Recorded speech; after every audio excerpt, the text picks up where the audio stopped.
chigal hi kum khara ki chai thei di chu ka sei chu me juna chu chigal hi it's a win war le khabong ka su ta chu chi hi golzo ding hiu ve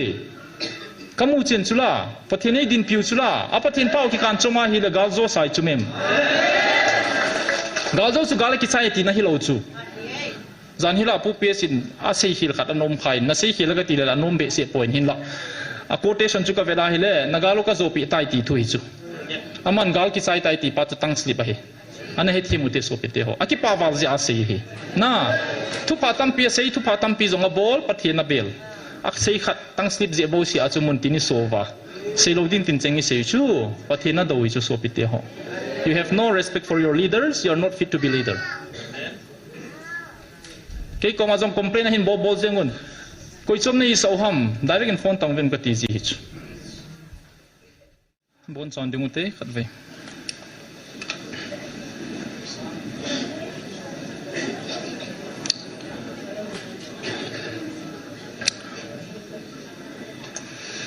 tuni khuin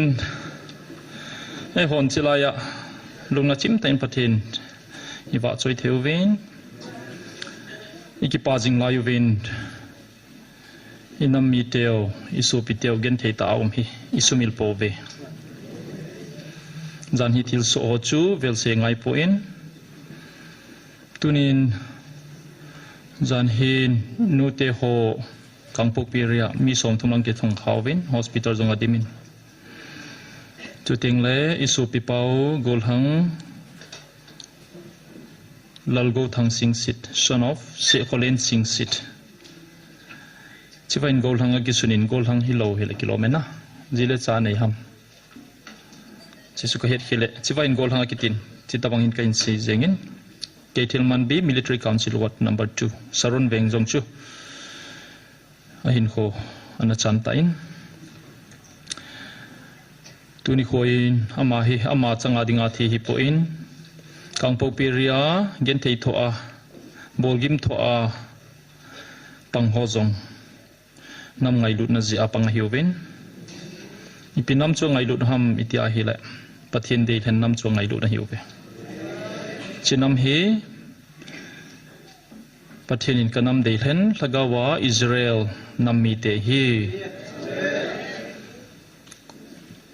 meeting in neo zong leo chun ke ading in neo po ve koi hile hichinam do ding ong ki sa chu kamai val kal vanti na ki to pi ding he ti he tuni khwa chilai hung zo si zong pathin ingai lu do wa pathin ingai lu le ilangai ji wa hung hiu ven chichung chona inam pi ingai lu na ji wa hung hiu ve i bol hil po ve aji chu hichinam hi patin de len nam hi ji a chu hichinadim nam adinga gen thei tho ozong patin pathei boding mo a koi loading ataw hozong mo a koi loading chuting le hin khu chan hozong ain sungmi te zo song patin akhang khanga pathei bode he isopi teu anadi tho pinaw gel do na le isopi pau in sungmi teu ipo na pinaw vet sana in tip beint minute khat hi teuwin chu zo teng le abani chal dewi tip ta diute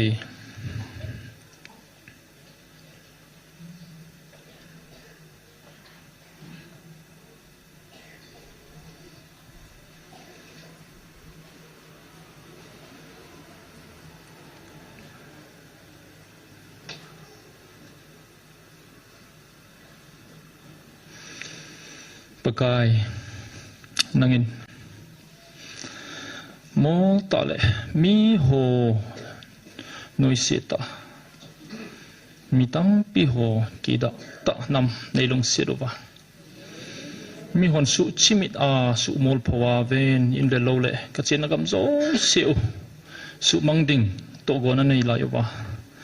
nangin ki ho nei din pi wa tuni chan ke a mol pholowa tuni chan ke akadin zo hi zehin namin ka thangwa e mi ho dinga neo cha ki da ta mo sirum ta ka hiuve ki hon kana ki he ji povin tampihon ka kihet zipovin ka kilet sawin ka kibol thei sawin pa kenwang ka hecheni muntin ka chitain gamtin ka chitain mi hon ipiai gelu ham ti hi kamu chenin pakai dei thik mi him ka hi lo hi pa izong le nang nei dong sirovin tuni chen ge in pa nang lo hi le chun tuni khwa hi chilai hi za jong kong ki khop thei lo dingu galza ma muntin ka than gam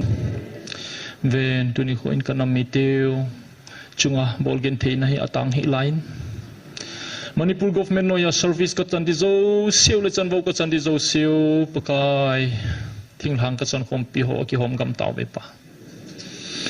pakai ka cha ka naw teu zong abei dong win center service om suntin an bol ki do win pakai ven zan hila dong chun service ka mu sa ho zong ka chan ding om ki de pakai ni malam zo si hin pakai bolgen thei su gen thei ka hi taw be zan hin zong kang pok pi langa pakai kanu teu pakai kanu mei teu kanu nga teu sipai hon pakai nu mei ti lobin a ziabovin mahapo in mi som thong wala ki tong khawin mi ni zong agim se in pakai pasal hang san khat hin kho zong ka chang taw be pa pakai nang namusu ke pakai cho zo se ya thon hi loading a hi pakai nang nei din piu hi zaka hi nang ma phalna so ke hi pa nang kata sanove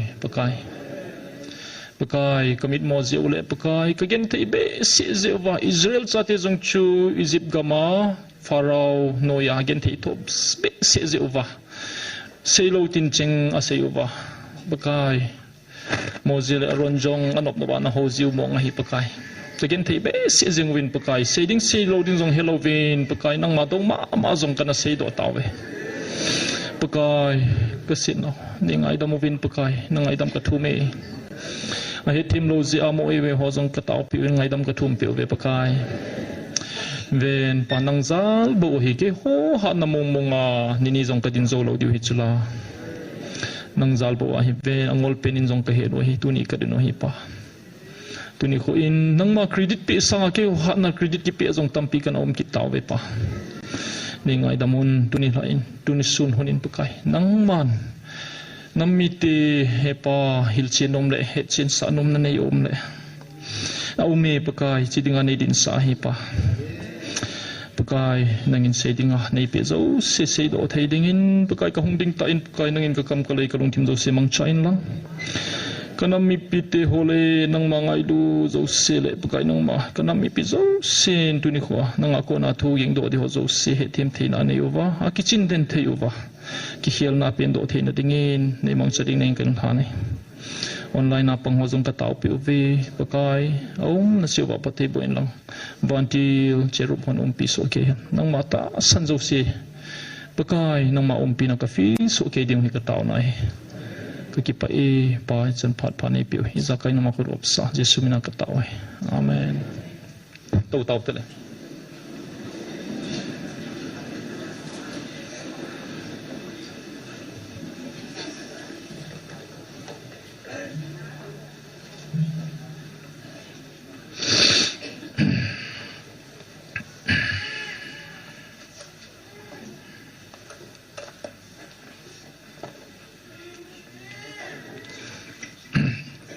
Jeremiah bungsom ni li chang sage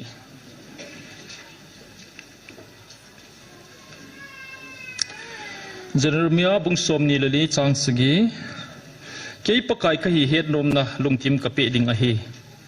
chuteng kami te hiwa kei apathenu ka hi ding chuta le ka hinga lungtim pum pia hong kile ki diwa hi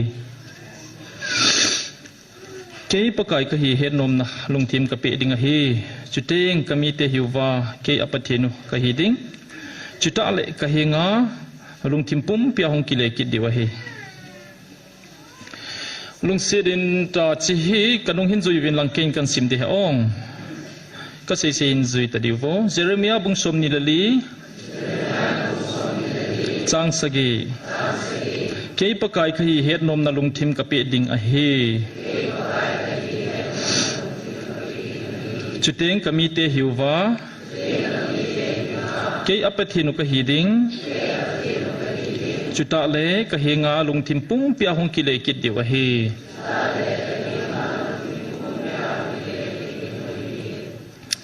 pathin patei bo piu hen hi chi bible sang hi pathinin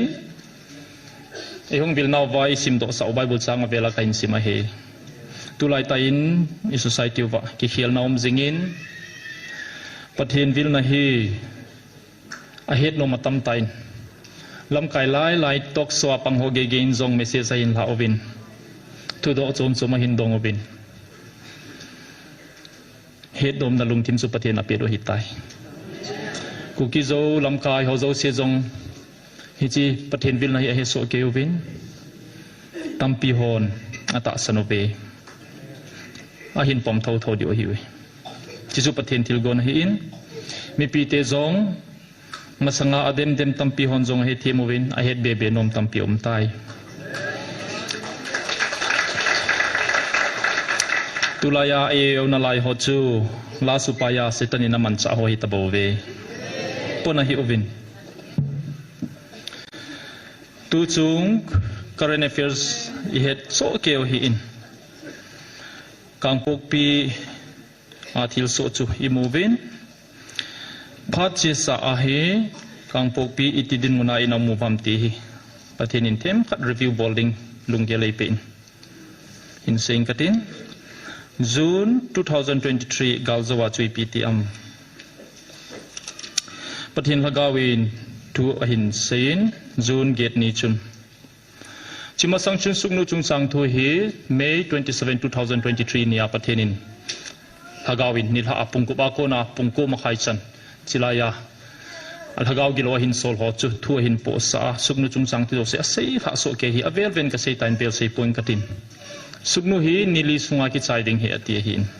suknu area a ho ki hal chai ani nia hal be ba be ki chai ni chu nili hin ne hi chi chu ne heu hi te chuteng le ti chu May 27 jana hunga 27 28 pungni jingka langa chu langching ete ka hin bol pano hitai chako na sima chu ni linia chu alhanga na ki chai he chizo chun June gate ni chu ni ptm June gate is same song chun June tarik 2023 a chu karan thapar in dawai rati interview aku limite lipun chief promote sing chu ni pi sayam kangpok pi area hangsi si sumang thena ding mancha kanei kilometer som na nga chan su se theding mancha kanei tia national media ki phausa ta thu na sei he chilai chu kangpok pi langa chenga ho chuni pi na gelovam na lunga dong he zengin aje chu kangpok pi chu bola tia bol dia go do he chilai ya chun na za thegam dung langa te hen amai lang zo okay ama sa nu kha dia nu kha ama sa di ho chu he na amai lang hona za thei lo anung lang hona za thei ai kidangi sound system aje he na hin ha sei going katin nai mura so jong le na kudan tun diu chu patin na kaung pen ji ji de ke ka pau pha le ko mang ji ji he cha chun kangpok pilang chu aki hol hel he zengovin iki hol hel he zengovin chilang hi ki chai mong di ta yu pai ko nei po ve ti an ina kampau ina hawin azam dingi ki chuwin zam lo na ding jong ki gi uvin azam man jong yu movin gau thu sin jong chilang hi khat ve ki chai di he tia sei sa he tia ki ko ma sei kaloi ho jong o movin alung neu he zeng ove diam alai hai minutam igen thena ho chu ya hat je pharwa na ilung neu dan dan chu ka fi la hi direct ka lo ya pa ho ta ki ho jing hin June gate a chu ni tha chu pi hung tiam tia hi la patheni na hin sol hagaw chun tu pona ni chi chu ep chilai chi choi hon na simule nei nei zui theu hi page 6 na hin page 6 na June gate na chu veleu chun ninga sunga hi che gam kai hi na Myanmar teupin alon khum dinga hi tai sungnu suni zat ka tiam nili kodo thei kodo tawin na Myanmar teupin hi che na ko piu hi a felel he zingovin hi che ila zo le galzong nga tawte akitiu ve nang ma ho hat na awang ni thum to bang na tin zo diu dâu tiếng bắt chôn nêm ki hệ to bằng á bấy chắc hiền na hin non khum diwa hi tai ki ma sang ta chu ki sei na hap thu zaw lowa thu ki sei away test ka ti pa chu agim nei na le kino dan pa le thakao chun po na ta sei pa chu sugnu chungchang thu sei to ki bang chech a gravity chu ko do loi vin ti ta chu sei pe loi vin hi chia pe chun oi pi hoto oi pin zong lam kai ho phone thei zo se phone in ke ma sanga mi li le nga ka hiun loi le pai ho phone thei ka phone in ken wang phone di ka hau point khalani bo ka nein kang po pilang ka chet na gama hi lo ji sun sugnu lang wang chu mi tam pi ka phone man nei azan zanach hi chu hi in cha chu hitin hin sei ki ama wang agam lam kai ho hilai gmf dai munai dunia pat ni thum sungin ke to ki hodin hu hen chiteng kiman agamu ka hu pe diu ahi ati na solution jangan pe tha cho ke sei zaw lo he ong cha chu chithu chu ki sei pe hi in abol di dan zonga hin sein sepai hon gari kangpok pia tolut masading sepai holut masading si chu a ko na chu na mel mateo lampian hon pi wa hong diu he tich ke masang ta oi pin kenef lam kai sar thangboi cho phone in loudspeaker ka ngai a ki ho heu hi tabang thilum tai ni boi deu hi tai nong lo wa hi lei thei lo ding hi a bol di dan zong se pai ho gari ung run ma sading ati la hoi la ya inum ham wang kai poin window da doin se pai ho hung gu de ati he ki ma sang ta hung nge da hi u na kang pok pi pa chu a kai chu ken ka thim poi ti chu a se a ki dang ta ve ati he jing ma le na hung deu nang zong na hung de ati chu he hi nge tia chu ki khen hon na he ai bang achun thu ka za dan chun jing ka in pastor kharaga chin ahong dewa gamatai mun tina pathin bel thei hi chi hel khel ngai poetin minister nu na jing chun chirai mon oi pin phone ke din neina tau pi upo aboi momong ka hi tau ve hin ti aji pa wang hin sol ta poi hin la oi pu chun convince hi je chun athal heng ding hom pa zonga hin solin pastor pautin gen vai pin hin zoin mi nga hong ove chichu jun somnia jun get nia sei jun somnia hong long hiuve hitina sevin pastor khat jaunan chiwa simleu chuna kisun pastor khat jaunan nam se pailam kailu bo che mi gup zo hi ahungovin pakai hopina changpumina kinung leovin evangelist ni thu ai sei pe diu ham kiti chu a hi tapon phone aloi ho sei hiuve a sei pe pakai ama tai nei ho pi vin i ha sam nau zo sei pe we tin khat pan aloi ho phone ina sei pe na hi na gala thu za to muna ki khena na he thimu wa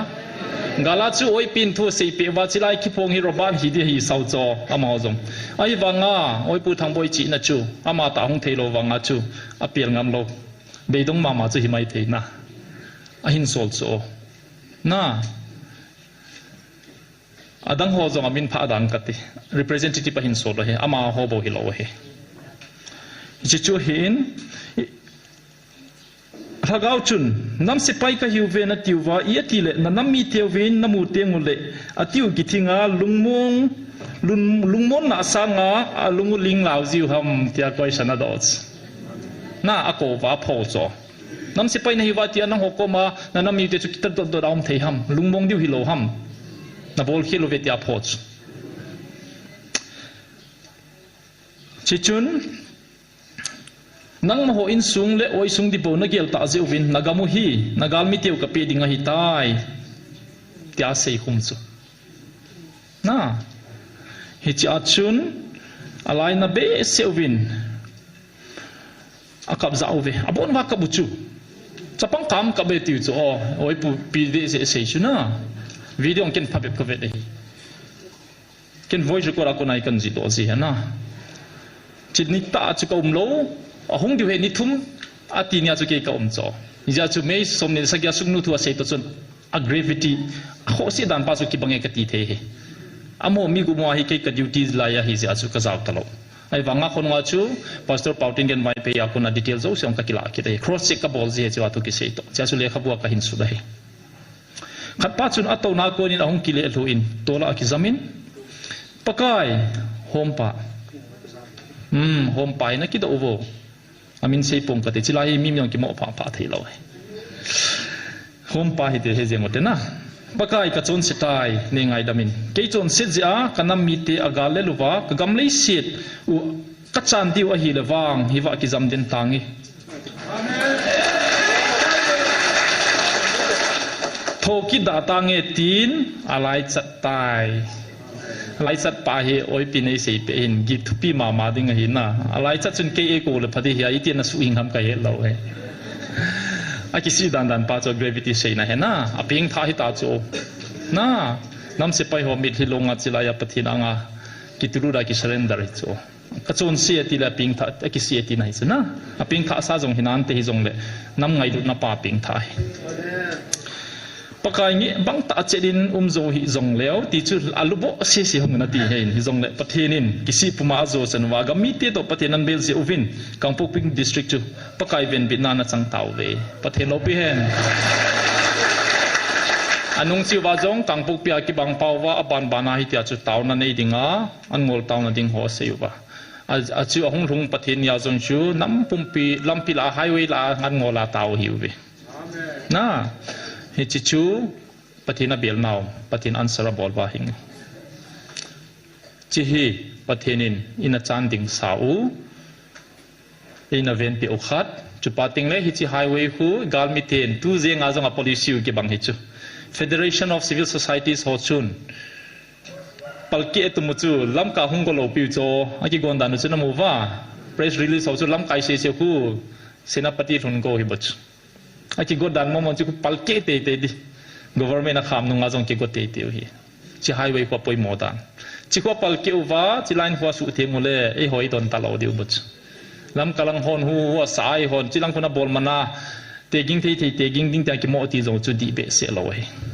น้ำ diplomacy จีเฮฮอนน้ำเสไปลำไก่เตียวบอลีเซจิวบาดูได้ที่ว่ากิตุมตุมฮีบอลเฮโลเลียนเป็นเฮโซปิเตฮอนน้ำลำไก่กิจินซุนอบอลเฮโลมิตินาบอลเดียวมิตินั่งเล็กเกนจัสนาบอลเฮโลฮีจะจูจานเฮตุงาวัดสบากคนไอจาลอยบอลเราจูดีลงเงินให้ไงดามิกิทุมนี่แบบที่นี่งาโซปิเตฮอนน้ำลำไก่จาดานเฮโปวินอีเมลมาเทียนจิไลคุสุเกตุมบอลเทียบอลเดียงหัววินปันปีไงจ้าไงนัดดิ้งซุมปีนัดดิ้งเอาโมเวมุนเจ้าเสียบอลเทียเป็นซุมปีดิ้งอูอันนี้จะไอสุหอยดิ้งอูอิสุหาเดียวอ่ะเขาจงเลยอ่ะคนเทียคนเดียวหินอะไรจิลังอาฮีมุนตินาฮีไม่หาลุงไงลบทิลกิบอลเอาให้เทียมหมดเตสุปิเตโฮสัตว์กุรุกิติปาฮีโคอิมบัตเตอร์เบสหินฮินดูทีเชอร์นัสปาหินอีพีเซียมาหินอินเดียกำฮิกิดังตากำฮิอิพิเดียกิดังทำเตียฮิเลจะอมมีขัดชุนน่าโฮเทลบอลมีขัดชุนจง government รันดิดานาเฮติสุอินเดียฮีอิติไวหัวมาอิติปุยเดียมาเฮอินโฮลิมนาเซเซเจงิน Prime Minister ปานาบอลเลบอลเราดิจง advice อภิเทยติสุอินเดียกำมาเฮน่าไอหัวลาจงจุดดีเฮหินลาอาบอลเทโลขารุเมนจ้าตุยตาวางอมเทปอยติสจ้าตุยตาอมโดเทปอยไอวางินอินเดียรันดิดานะเฮอิน Prime Minister ปับบอลเลบอลเราดิจงไอเฮอาติชนะ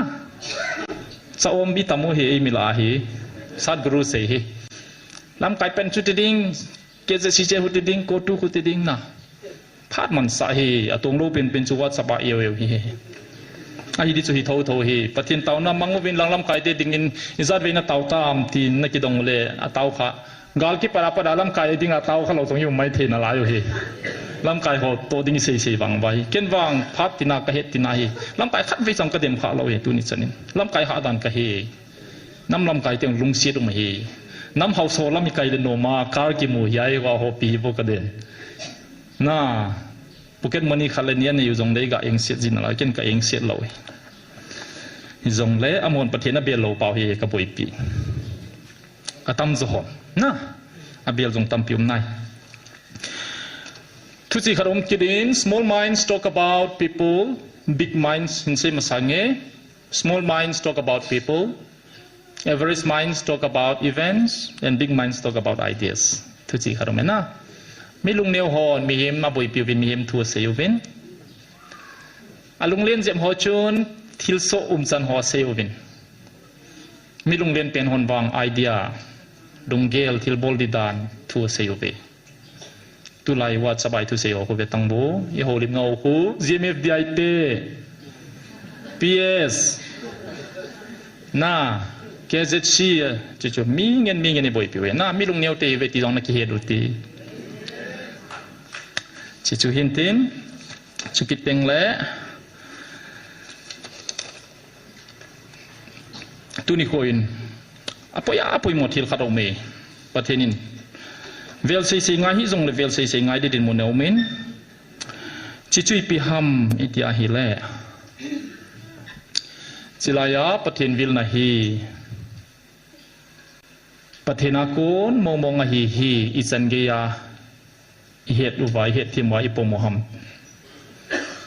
na pathena kon mong hi ti wang chu sure he na ita sanuvam pathina kon momong ti zo sen kodin tumubo atung no mo ba min tha tumubo na pathina kon momong hi ita sanu chuna ita sanuwai le point nga price ka pe de hi pathina kon hi na point nga sei thei price hung ding do bo interaction class in idio he nom tai sei dio he na a sei thei mam volunteer try ni pi price am wang ka sei loading hoi ta khat wang ka pe thi point nga pathina ko na hina kon khat holo hi please try ding in lang so pi in sayo point khat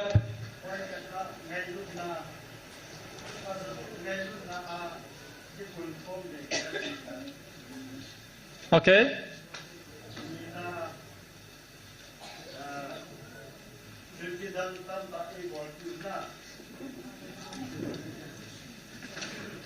okay hinsin alayo makan pede na sai phat le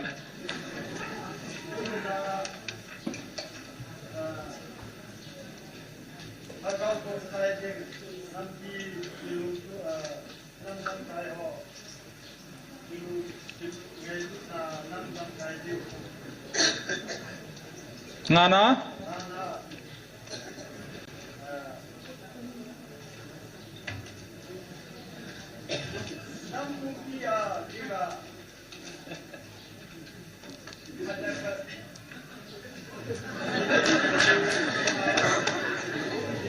okay good deputy so pipa zong hoi sel tai kipa aumen athi hiale he adin wanga khu pathin pa na vendo he ni chelaya ding an na koi do hinti secretary da thar ki kap nia cho mei changin chelaya kha ago bonga thajung jong su kha ken kanal jena he athi longkang di chala he mini athi be e mini thia mini mili thi ti chu khat ni ki hu hingla cho ma kha da hi neu khat sung ru jeb le thi suna su kha de hi athajung le go bo su kha hi nung se dum ta hin pathenin azam dam tai patheni thang bau ve hinge tua he izole nei ki mu pio ong ki paumin hang santa le ngam ta se do pa su pa cha rum ka sai chiwa hin jong le khabwa paten ki sunin page number 328 chilai ga ve hitana a choi hon chilai le khabo hin point chile khabo hin point phasa pi ki sune at least 8 points sikal waljong i sei dio he point kana chi piham pathina kon lagau thing pathina kon lagau chu iti ki het di ham first zone bungli changni changthum hobungai ki sei pi chu pi ham first zone bungli chang khat adang si se khu lo to pangai ki hiljiu he lagau tapu ta san hiubin patep ma sawin atia ki chai ji ta ching thayubin na thagau gilo ai hi lo ching thayubin ngachi da le chun na o lo diu he na lu vai le lagau chun na ma diu na o den diu he warning na homework se ki pe cho degree sang pipi in a yuva theologian college chai chiwa chi define ball thelo cho ke chuna I point na tiu le kha in sunu bilang bang ataw bilang vie tiu vin zui tiu vin kha taw hi tiu vin ahung pa jong khat ve bol cha hi tiu vin na hung ta lo de tin gi u tiu ve jesu minin ai lo le pathina kon monga hi wang le wang bang alen tain tu tiu vin suwa tin ipia sei no mam ti chunga hi tiu ve ka ti warning ki pe chu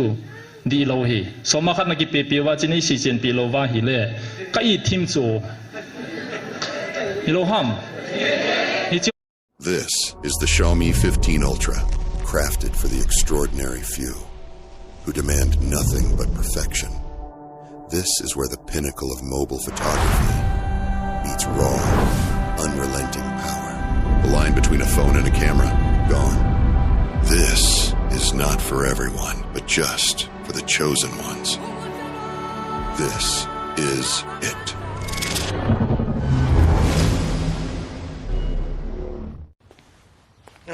कहाँ? वो हमारे पड़ोसी ना गुप्ता जी उनको डिनर पे बुला लेंगे कभी Hiti bel pulai ki pui vai hiti tiu kha tao hitiu ven ahung pa jong khat ve bol cha hitiu ven naung ta lo de tin gi utiu ve jesu minin ai lo le pathina kon monga hi wang le wang bang alen tain tu itivin suwa tin ipi sei no mam ti chunga hitiu ve kati warning ki pe chu di lo hi soma khat na ki pe wa chin si chen pi lo wa hi le ka I thim chu Eloham hi chu su chen dinga soma khat na ki pe Eloham pathenin soma khat ki ti 100% dingai de win lai chu amon soma khat pi le qualification pi wanga chu certificate pi over wangam kai dinga hop kai le kai lo dang ki henai lo hin lai ai jesu khai ni ki mo mai nom nop ki ni a koi mani pho ki lo cho soma khat na pi ai le you are licensed to do anything maybe. That's the kind of teaching, the level of teaching, the standard of teaching we have been through all these years. Hiti bel pulai ki pui vai hiti tiu hila. La chui sa ki diu ham, hiti je vai hiti ven hiti lai ti diu he. Kan pat de ham. Na. Ami pi hola chu ti tama pathin ge la ki ge la. Thu ki sei zo sia zo I sei zong le a zo hi hena sa sang ki zui te cho. Gao sap ki chang khan te ki tia. Ala gao sap I chanu ta chumen so pete ho. Gao sap chang te nam gen thei. Tu din munui to bonga gen thei wan no ya tam lo he. Phat thei ki chang nai lo he. Phat thei bo dinga hong pa jong I welcome I bol lo cho. Chiang chui ki he do lo chumem. First John chapter 4 verse 1 a question ki bol pa hu 2 a answer ki bol chulai bolai simji lo wong. Tu a chui piti ki sunam te ne pathen lagau chu hi chi an he diwa hi answer chula na. Krista Jesu Krista ta sa phepua ahung na phong do lagau ta pu chu pathina ko na hi. Say bedium lo. Very clear. Chisu precise ki ti chung mis pawa. Line chom sari se ya thu tampi ki ho pa ho precise answer. Na theologian scholar khat ka doa hi le WhatsApp message dim sira sut ka sim chai lo ka lul hu pa hi answer bol na che e cha chu chi hi lo ham answer episode na sut ham hoi lai ta chu na hil chin ko ra na sei zo chong ki kal lem luma na sei ham ka ti le chi a simple be se a ti chu answer chu a simple be se na ti ai le zone sanga chu nang ching zo na ki gel chu la you are wrong there. Kahit pathenung sila kahit so experience yung si mahi le khabua pes nga ki sunjong khu mini som ka ki che dai chapang te ki hil thei cho doctor yung hi tila ko pes by pes ki hila pes nga chaptal khu pungka khatsma jong ki hil chai zo lo yung experience ale a hil dan jong nok I hil hon jong a het thei simple di Ija chu oye piten in zonga hin bol jing hona amani hi spiritual specialist hi honcho. Hagau gilo madoko bai chena madwa het jing so kia madu chumem.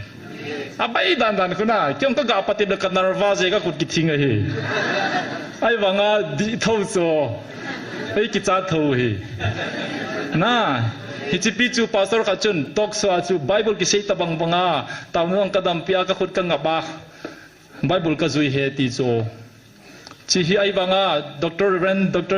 sei boy gui ten chilai ma sei him Bible hi basic abc hi bovi ile che ule chi sanga thu pp bol di he ti chula na hi ti ho po chu koi zo chuna hlen di utami pt ho tuni huwa hai homang e hoi ki pio cho e hung ki gai ta loi chu nong ki hawa hum pi hon la nong ki hawa kung fu tim chuna hindu na ki veng loi ta chu at your own peril you are left. We are left so unfortunate. Guided ki hitalaw chu. Pathin Jesu Christa ta sapia pua ahunga napong do tapochu pathina ko na hi point number 1 very strong kahin sim do ding hi June 14 2003 nin hitin aseye keman leisira ka hungding thu nang ho mi hem ho sangin ka thil sim hon zu lewa hon akipanaw khu asangzon alaye aje chu nang ho zia mi hem te zia kiman vano hi hansi kana lo hi hi che chu nang ho chung bowa lung a hi poi ham se na lo chu gan hing hon jong gen thei piu chu Jesu Christa ong para chu ngai lu nai ne yuwa Christian kha chun pathin thil sim ho jong ngai lu diu cho thing na lo nai tu dingu gami mo hal hal lo dingu gam chaw jong ne lo ding kap lo dingu gan chaw tong hin khom diu cho eden ho na chu adam le vi gan cha to kin khalo pia na kum sang len gama jong chu hom pi ho to I chen khom diu hin alai chu thilum dan chu ale ho hi ti so si do wa he de chun something is wrong na Jesu pen chu al hi di pangai la nai lo chu athil sim wang ilung se the nai lo ti nai chu I level is very low in alai number 2 June 14 ni na say kit say kirin hit June 18 na say kit taw te ania chu chum lấy xe đá cả hung ngã các liền lain cái man các chân đinh cả hiện nay ahin ngày đuôi zala cái man các thủ ahi cái mà hi na in hi chơi ngày đuôi na chú hi chơi bố vào chú cross gal các zo ahi bố về ta sắp ya hung thu ki say hilo ham đi am các thil xem ho các van til ho zu leva gan hing nam kim koi macha các thil sana các hạt do poi nang ho bo hi ngai lut na sang pe na Calvary cross ngai lut na kal hat do ka cha te na hiu vi 31st October 2023 nia se hita ch so pite ho 13 October ni den se ki de tunya na da nu chu na son zo diu ham question e ho zo jong ki do diu hi ke man ka ngai lut na ka ko na o na son zo diu ham question number 2 na danu chuna hen diu ham question number 3 tunia hi chingai lu na kal son dinga ka ko na cha te na hi bo ve ngai lu na nan sarang tai so pipa ngai lu nai ko he ngai lu na ko chu setan na bol thelo thila he setan ngai lu na poi a Jesu cross a ki man hi che dan chikal he a hi tai na unconditional love khale khat hobung khat hi ja ki ngai lu ding ti na hi talo hi chu a barrier ki hi ta chu pathin chan hi ja khale khat ki ngai lu di thu se hi hi chu se senin na se thei ham se thei poi tunin ka cha ho jong ke man nang ho sanga sangzon ka mu chum di poi kang sunga ke man sang pena ka mu chu ipi he ti am he a he ngai lu na nei pa chu sang pena ka mu he pathin lo pi hen Reverend Doctor Kahia ai lo le doctor specialist Kahia ngai lu na ka nei lo le anem pen ka hi da na he so pite ho pathenin na tha ho jong ke ma nang ho sanga sangjon ka mu chom de pui ni khwa pastor Reverend Hon chilai chi hiu na ti ja chi lo le hong lo tam piu mo ven ina online na VVA pastor ho ki ka zenga jong chilai hong ding nom tin te na ai wang aloi hon to top na nei ji le angi ngi je wa hong ngam lo ka ko ma hong ki pong jong phasa piom tai chilai mun ka cha hele ka cruset zo se ka pe di he ti ki cha ja hong lo ka ko ma thu long jong a ome chi chu chilai mun a pathin a se he na cho zo se chu pal gai Calvin ti na thu pe he a je chu ngai lut na ha chilai mun a hong dinga ka ko na hiu ve chilai hun ki ti hi e honi se hi poi a sei pau me tu nia kha sei pa hi koi ha mi he chen lo je vai boi ziu he tu nia he ding he lo do na sei pe ding to tu ki sim zo se chu chilai ya hong pa na sei ji zo ke sei hi lo chu le kha wa ki sun hi chu pha ting le chun aban cha li dan ki che sel ding he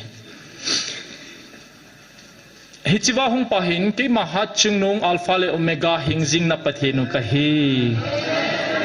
vel tam ki ve se hi tai vel tam pi sei pa chu ha chung nung pathin zo a ha zo ma hi la het li di ta chu ha chung nung zon ha chung nung ka hi ati la ate da lo hi la hi jing na second proof athum na chu point thumai tai khatna chu ta sa hong chu kiche ta chu na le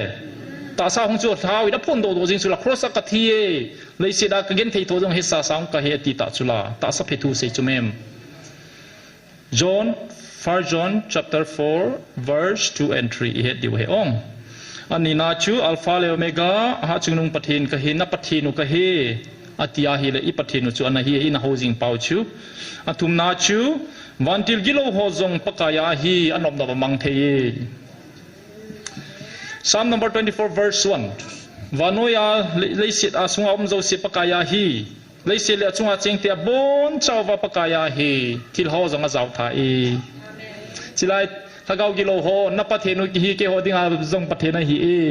amania phol lo chu ka bol thei po ve ti chula I pathenu tu pi e thil sem pumpi sem ki makahi lungheya nunem eginga kathu ngai te chunga kalungal haye sopite patheni ni zat ve ho ko ma chilai mo chu ko ma na chunga wa kalung haye ti am tam ve pi sei ta chu khut be ngute I ki pa de wa he vangama sofa kai ngang ki chol du tan na chunga kalung haye ati ding chu tua jong e hon in na zaw ve hitai van gama jong I za ki diu thila hi e chi chui wang phan nau he job bung kha chang som le ni na khoi pi sayam paka in satan za aphai anei zo se chu na nop nop galon a hin kho wang na su se thelo ding a hi ati le satan akon do tai is an instruction ga bolin ga sein na ga patibin man cha hi chu service na pathinun keima kam in chi ho chu sei zong ka sei do thei loading a hi sei jong sei pongi na pathinun kanop ka da a sei sa hi keima chi ho chu bol thei na le sei thei na ka nei poi May go 2023 nia thagau gilo ke pong pa na sei chula kanop ka da a sei sa hi ati chuna Zob achu nanom nob galon ati chu chilaya pahin kanop kada chilayam ki pon sa hi ati cho tam ve bi sei chu za kha ve be hinti chilaya zong ase chilaya zong ase le khawa ki sun mai mai zong hi som thang wal ve lang chu kanop kada ka se chilaya ka gyung ki pon sa hi bo ve yel ki le ba ki kana sei cho na ale hichi hagau gilo mang cha na pathinun kanop kada a sei sa hi ati ai da sei sa pa chu tulai hung wiljing pau chu he a sei sa pa chu a sei di zo sei chai tai ti of December ngani 2023 nia chu ala sa tu ka long ta lo ding he ti a hung ta lo chu e ho na hung lam na zo hi hai mil tau chu thing thing a sei ya pathin hagau pa boi boi pi tau van ti ho ba hung ta na pathin to ai wanga tu la ya hi lung tim se so athil ho hong di ti no lai pa chu I pi ti na gel mom mom bam di thei di hina ang lam jong ke talo ato ding a sei pau chu a sei ya ki chai ta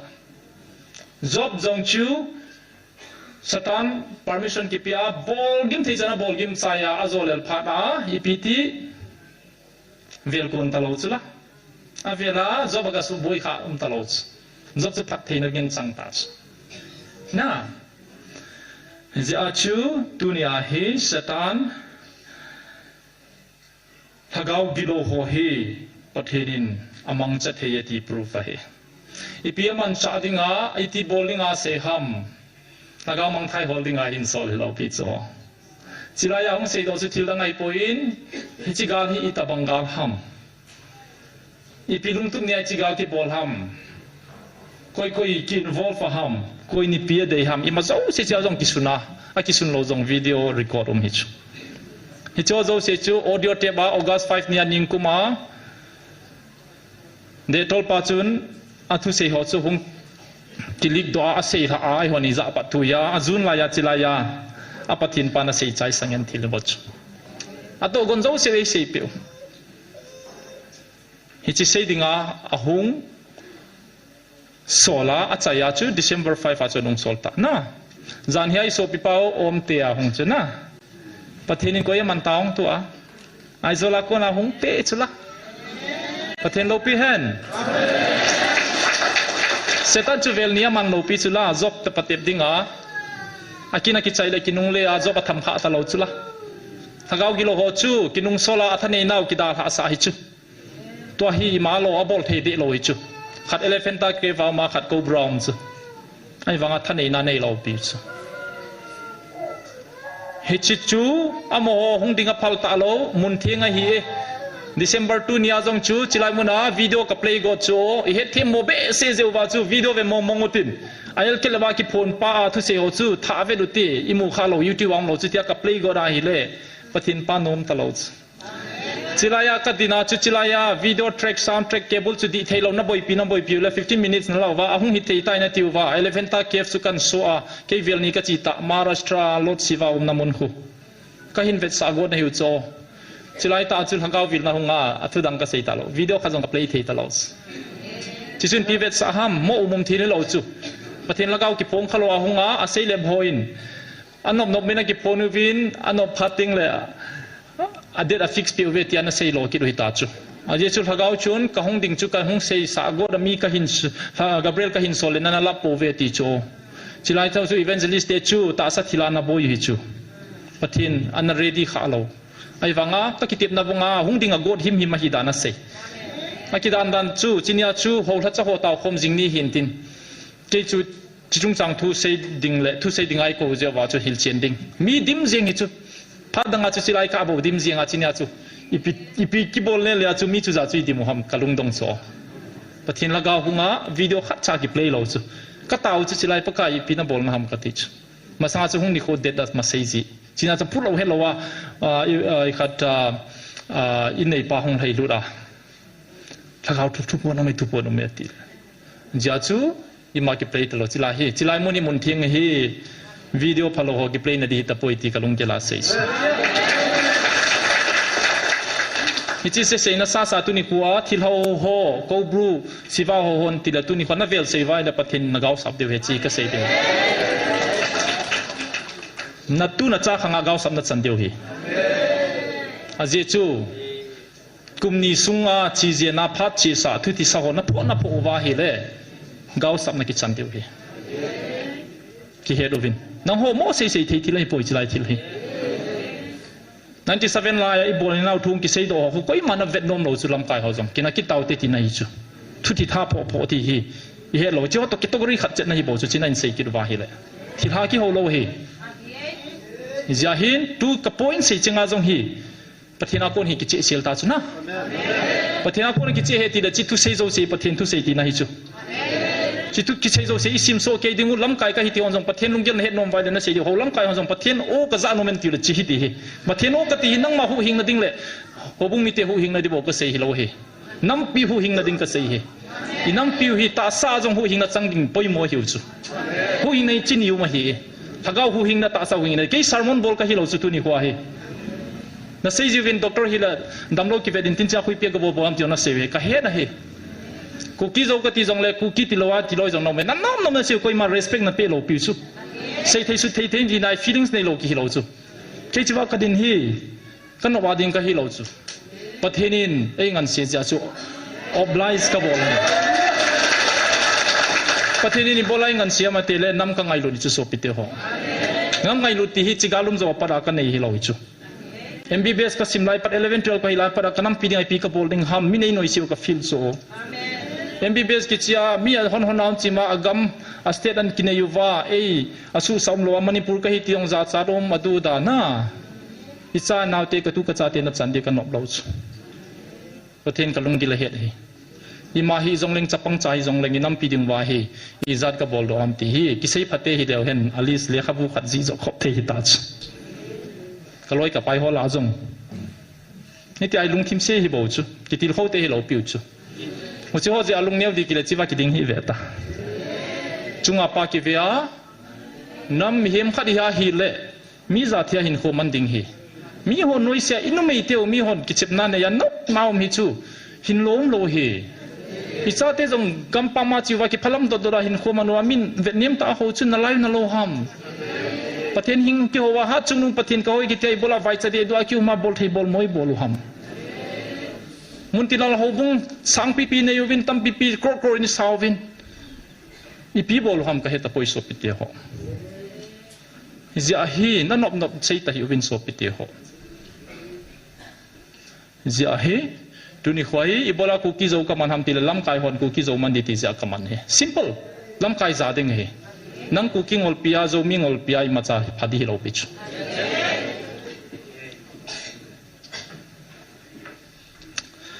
so pite hoi ngol be se obe ching dom te ke hi koi ma bat ka nei lo he MBBS ka zila pat ka ki para koi man pen kha dong tha hi cho pe lo hi chu van khel jong ka nei lo chu second hand sang athar hen to MBBS ka zil cha hi bo chu selfish nom leng kaloi ka pai tam pi jong MBBS zila ya gen thei be sia che nunga in ko te ong vet la le hi chu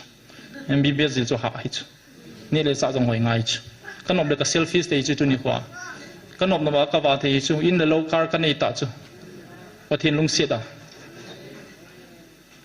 ka selfish te hi chiwa ka din hi nom lo hi chi dong hi thim the lo hi pi ham muntina pathin ki ho the nai pathin ki ka bo hi tia chu I sei mai di hom pathin vil na hi in an now hi lo ham gal thum li nga in face ta o pathin ko zengo iki het mo sau I bol ngai bolu chigal ki chai phale email se dinang kalung dong hi to jong ki panai tai kham thei chu achum chilanga popi I tu dingu pa chai tu dingu chilaya rehab center I tu diu chilai product chu sipai mi ma nga diu sit full jeng di pathenin nagam su theng ta win ati le I sei koi ki duwa ibola kani bo se hi di ham corruption jong kita lo na zo siang te sei chop ki duwa article khadumi khadan sudan naute khat le khathiam khadin article chunung la do in pathenin na gamu su thengun ko khum thei poi tia hi le a sei chu ki che chula chi chu bol ma sawin lang le chun abana khaini jong kita no ban banain sei di chumem ima zo sena chopol phadu le miningum ji talo chula pathenin chiwa hung vil pau hi ta sa hu hing na di tol hagaw di nia ki ko ba hung vilule ibola America gama hung te chilai hung thei diam ti question po chu thuna seva mina sul ha dai ham ta sa azong min su chimit ding zan hi BBC news ka vechu Gaza resettlement iti bol diam tramin ke hon US hon hin bol pe ta wingi atia ai wang Arab countries hon nom kitalo za chom kichu ta chu Arab gam Gaza gama Palestinians ho din mun chu e ho din mun di he bo chu so pite ho mo e we hi ubin Izam che diu Mizoram ai jam che diu galki la chu pathen panglo hi le chilaya thagau gi lo chun thupona sei chu na hok ko ma sei lo pi na he lo pi chu thaget sunga ki pango hi we tiu chu 8 months to September October hi di chu a bol di dan chu mun thuma parai te ka hin bol di he ti chu man cha mun thuma selo ve di so ke thagau chu na sei asunga ko na tek na bolin chaman lo di dia chu ni ki ti pa hi ipiti hi thei ham to na gel mai thei chu asunga parai te hong ki bol di hi chu phai sunga ho sei na hi lo pi chu chilaya mun thuma thala hin koi dingu thinoi mi dim dingu ke lungge la hi kai sab dana hi moi rangam hoi la ham khada festival sangai festival dam khada hin bol dingu mori a ko na nu mei chapang oin tha lo di festival a hin tiu wa pasal se se mu wa man cha to jing I mut ka vai chai diu bo chu iki surrender dingu in lo sa hal chai dingu a hing hi jam dingu yung kile pateng le to Gaza mi ho Palestinian ho a rehab center wa ko na hong kile wa a in wa hol mo tau khula City hu ba ho e ho sanna chui macha hi e 1% jong athing poi a ho sa pen ho jong mi dingai macha hi lo bo chu ki bol thei sa hi tau ke vai cha pen ka hi do ve I chi dingu I ma zo se game gam ding ho yai chan diu mi se ngai diu chi chu October September October a boliu to gon hin na pathin phan pal poin ke lunggo na hin chi zo se chu ke ki son pia gala bolo hiwin tu hin ei kan chom tai ka thul gon zo se do dinga chila ya ei sola he nang ho keng kono en ko ye ti chula ni chi chu ei pawa se chi bola thil ha ho ve ko bu ho tena ti the ham gau sak chang ka ti he tu ni khoin chigal hi kum khara ki chai the di chu ka se chu me juna chu chigal hi it's a win war le khabong ka su ta chu chi gol zo ding te gol zo ding yu ve kamu chen chula pathian ei din piu chula a pathian pau ki kan choma hi la gal zo sai chu mem gal zo su gal ki sai ti na hi lo chu zan hi la pu pe sin a sei hil khat anom khai na sei hil ga ti la anom be se point hin la a quotation chu ka vela hi le nagalo ka zo pi tai ti thu hi chu aman gal ki sai tai ti pa chu tang slip a hi ana he thimu te so pe te ho aki pa wal ja sei hi na thu pa tam pi sei thu pa tam pi zonga bol pathian na bel ak sei khat tang slip je bo si a chu mun ti ni sova sei lo din tin chengi sei chu pathian na do hi chu so pi te ho you have no respect for your leaders you are not fit to be leader ke ko ma jong complain hin bo bol jengun koi chom nei so ham direct in phone tang ven ka ti ji hi chu aman mi sei ngai pui aki sei zon la kana poi tin le ka sei pi ding in tu jing ka zo ka chet hanin mi sei ngai lo dang zo mo sei na ngai lo pi chula aman pi sei yong pathin pan chilaya na hol lam kai hon ko khom win tau khom bu win lam kai ho jong ngai lu na lung khat na pi wing e ti hi chu ni chi so mangan se a zo lo zo sei ngai lo je wa ke jong mi pi te ko khom ding ai ngan se ja chu ka bol thei sen ka bola pathin zala su thei se to a sei ngai wa mi hi za ki khop tau hi na ke je hi lo pi chu pathin zal he bo chu na ai banga ku ki zo cha te chu chilaya iti iket mo mong di ham ti chu thu di hi chu ai wa chi ki ko chu chilai bu pathin sim leo chun chilai mu na ki ko hi holam kai ho bo chu holam kai kal hat chat ti hin ko win chuang tau khom hen number 1 house sate number 2 nam lam kai te nam se pai ten jong angai house hon zong angai yu phasa pin ai wanga a he chen di ti a he thiam di cha cha hoi opposition ni chi pharuwa ki khel na le reformation ki ti chu thil ba hi lo he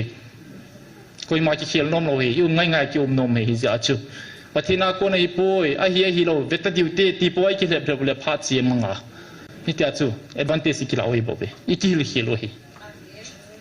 so pi te ho chi bang ding hi pathini a ko ko vel gu ba ko hong lo pha da i zoi pi sei tam khal ha so ho jong na ho sanga lin zoi po ve ti ta chu alin chu mo po nau chu alin ke doctor ka hi ja na ho sanga pathin mit mo lin ka hi lo pi chu ka responsibility pa chu lin zo hi chu pathini na bol thei na hi na ka man di heti la okay ka ti chu tu ni khwa hi na ka hin lo be hel ha sang tam pi ka nei so pi te ho ichita banga chu inam sungwa institution len pen ni nei chu ho bung hi chu ja chu in sa ho bung building khat ki sa a in som thum ham khat bo cheng hon alanga jong amon building a sataw be hon jong saute tia ki eng building plan ni nei le he nge ti theu so mul hoi ta hi chu in som nga chen na building ni ki sa khel chun asum chu chaga gen thei ho chu school lekha sim sa taw officer tam pina nei de hi chu mem hi chong he thei lo wa chong ge ya zana nei ta in ko yu institution pa chun tu ni khwa he ho e fail hi ta chu hi ji a chu patheno hi a he thei ta lo pha do wa chu tu ni khwa ga se le ho bung ho na de me ti pastor ho na de me ti lo a ki he mo sa pau ka de mi chu kin ayeng khan pawi ka de mai aje chu nam ka ngai do de namui gen thei a solution chi waum hi ima zo sium ja chu chi ki het mo sa paw hi ken ka pom thei lo zoi so pite ho ki mi ki hep sa sa to te tu ni khoin avela ka sei athum na chu to chu van te kilo ho ki phong tau pathena ko nahi ki che ta ali na jong chu even kin kholam le van ti ho ki bol dana ko na jong pathina ko na hi le hi lo het sei seng chuna metiu mo jong ki sum ta chula lengam ni ki do chu ding thei lo ding a he belzabib chu iti belzabub binada no do ding ham na hi thei lo hi chu e ho he ding in sei te thila chu thilan no do ai le alengam chu mang ding ti na he metiu bung som le gup chang som le gi som le get na chu Bible nei hon simovo ipi ki sunam Matthew bung som le gup chile khabu sim hon anung la jaw kita last page photo ahin photo section a chilo chen chila hi Mark bung som le gup hi om Mark bung som le gup 17-18 ata sante chu melchi na hicheng hin azuya ke mamina thilha ano do diu Pau chon choma thowa khuda gulte adop sang tiu thina thei gutui don jong leo imati lo di wa hi ana dam mo chunga khudang abule dam dinga hi na chiwa ki bol thila ki no do hi koi mina ki no do ham sevo jesu new mom khat bo me ke het chanin jesu new ma duplicate pa ti nei se te tilwang ka he poi public view wa live fa thila ki no do ki ti chu koi zo se bol the hi lo chu koi ma a koi no nia baptist church sa khona pastor hong thila no do te mule room khala ko yu wa thagawa hat cha cha pi thinga ping tha sa ho boin asunga mu wa thila ho chu no do jiu he video ki la lo he la he athu ki za tho ho nei se pe thu a ki chop dana pen dan ho gulli ma wa dan ho se pi ami du hung san ti ho zo se ho hon lai fai mu cho na chilaya jong imu jeng u jesu mina asunga ki bol gu chu ken ka sei so na hi lawang chu na nom nom na sei teu chilai na mai chang tau wa jesu mina ki bol pa chu chi chu jong chu idem the na lai chu so pite ho chilaya sei mai ja jong chu thina ki tong je mai jong hi chi ba pathin chilai hin pathin hagaw chenge ti ki chi he nang le ke chilai hong zu kham jong ni hong mai theyu apeng thalo jong hong mai theyu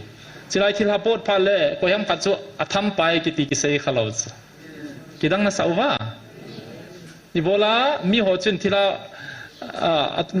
thagawa ha lo ho lu sa lo ham ti a hi le thagaw gi lo khun chun chen na de ho ji ja chu khat alu he khan te tiu ja chu thagawa ha cha cha bo room swa chu ko yo e ho chu chilai hi ong ting le van chung langa vet ngam lo chu la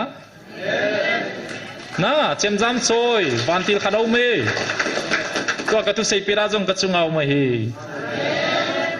ama ja chu zungol be khadong jong le thil hai na tham ngam lo ti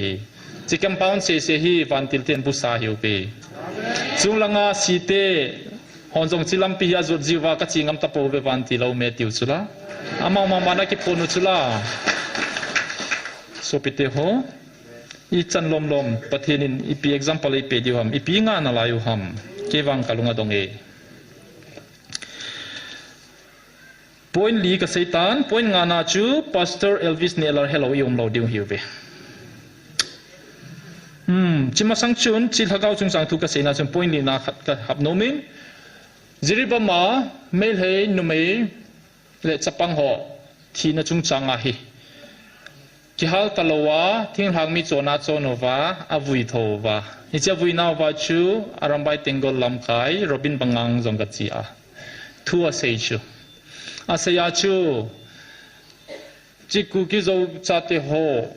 mihem jong hilo mihem to jong bang lo I cha ta bangan hing jong hilo I piphyam ma minute khalang description narco terrorist sei thi zo se sei chai chi zo se hi adin piu khadom je a I mai lo zo lo hi tia phon do chala te ho jong ibu do pakhang ba ibu do I pathen kom vai taw taw le khat be ting le ama zo hoi ki thopi diu he tia ki hamonu cho Collins ki tipan hagaw thu hegil pa hi ni pcm tia hi le nam nia ki do tinga hi le apathen teu jong ki do hi na chikale khabu sunna dong ka jaw sak nam ni ki do pateng la pathin nu jong teu jong ki do hiu ben pathe ha zo nei pa chun gala zo di he ti cha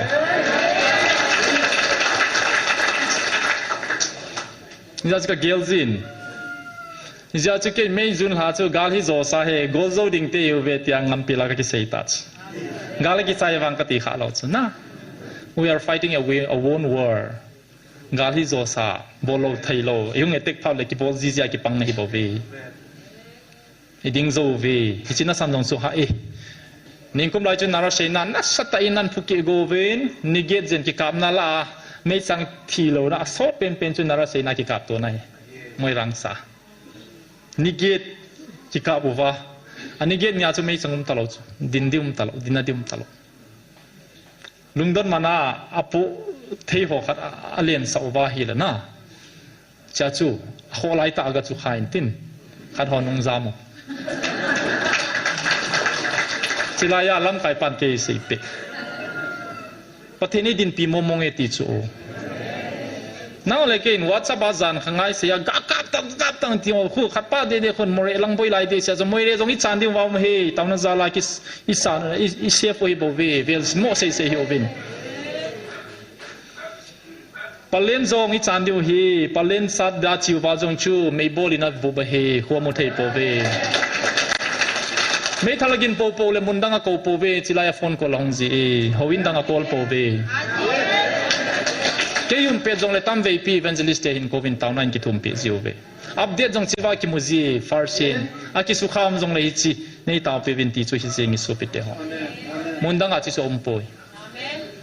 ก็เสียพัดในวังฮิปอยทุตากเสียจะฮีอีปีจูอีกินเอข้าววาฮิติวฮัม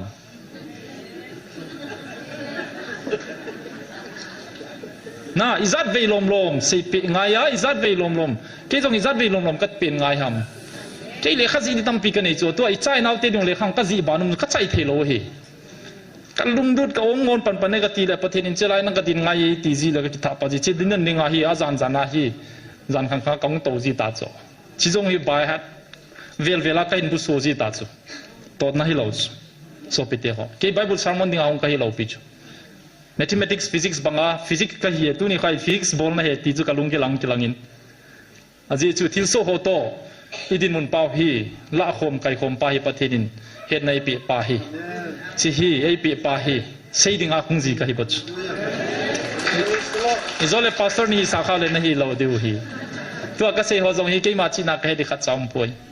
thu gu zo chong tam pi hi ke ko mong ki sei jing chu ma ka sa chu patheninอีขัดวังกับโบเลตีปาเจฮีผู้เปียสินเฮเราทุกิวจังตั้มปีกับเฮตโซก็เสียเปียนอมเราสน่า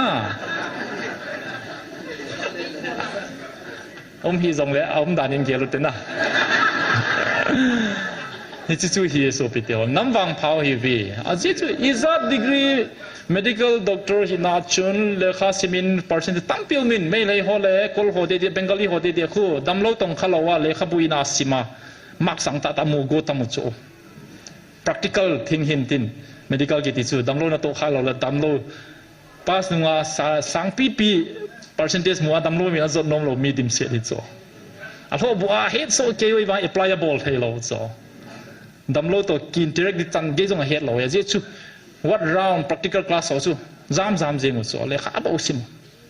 สิตาบังอาจูตุนี่ขวาจงอีดินมุนฮี theology อะไรละ Bible degree สังตาตานีว่าตุยน้ำดินมนุษย์ตัว Bible ป่าพี่ก็ relate จงอีบอลต่อเทโลไว้เลยชูอีเฟียลุยตาจุละแกนับบุลาปัดกษตรจุละ Exodus 50 มินสิมุตเตประเทศฮีจุละ Exodus ขังอาอิสราเอลเตประเทศจงประเทศนาหินไอ้หัวประเทศนาหิน formula มันจงไอ้หัวตัวกิปังนาฮีกายข้อมุตเตสุโตอุเตเสยข้อมุตเตนี่ข้อจงมันฮี calculation บอลเตประเทศนินIsrael 6 days war nigup sunga chu ibola Israel chu gamli azo sa nigup sunga chu chai sa jeng ham bowling etile pathina bol the he ku paim lo he mi muwa chu 1965 67 kuma June 5 nia 6 days war chu nigup nia chu pathini na nigup ni chan na to ani sagi nia ki chol ja chu nigup nia chai nge tila chai chu la pathinin chai nge tile chai pe deus he hwa he ni za da te bal hai za te pham ken kalung thima ka gel so नहीं दो थे ही कैलकुलेशन ही बोल दियो अप्लाई बोल थे लोआ ही ले ईपी का ना हम बाइबल से में डिग्री नहीं उच्च दी तलो है सो पिटे हो पास्टर ने लाल ही तो नि खोइन जोना मिन का कमिन वो नो में अजे चे पि हम तिले अबुला पदामा 5 मेनिया को ना ही चिलाई मुना पथिन न को छु among nam ngai lu hi chu ka sei se lo pi chu so pi te ho chi ngai lu je bai ki sei du ki tham diu ta chu ken koi ma ka dep ta lo di tu kal 2 years is too much is suffering was too much iki ko di ngu kho zo le ki khet diu chu ready kai chu follow pi chu ke chu kho zo le front line al hei dinga fit the da to me na kin cha lo diu he pasali ai le thal ka dang ki zil di a kho le hei di chilai kan yo kho le pathin tu sei dinga kho zong le mi tau pe di na lai thôi là thal dòng cái độc tiêu fit cho làm gì oi po thế đó gali chi điều hết thì chú đi thay lâu hi chú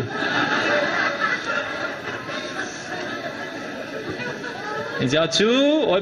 Elvis này là dòng bát hi năm ngày đua na hi dòng lệ chỉ lại muốn ama tay na se cái din namuna hi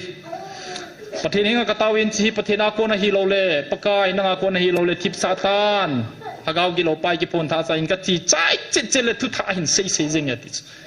ni lum ke ya bo di chu chilai mei som le tarik som nya chu ani tha chu sei ta tu ni lum ke no cha ka to win pakai na ko na hilo le tip sa ta ka ti chai le thu kha hin sei le ti chu a sei dan chu ke sei ta wa puli ta bol na lai video ka nei a video proof me so pite ho na declare about so ai wanga I bolang talong ma na ki do de we chi jong so ki sei do chu lai mo na I bolang thei talo ham ti jang video me ka sei nom chu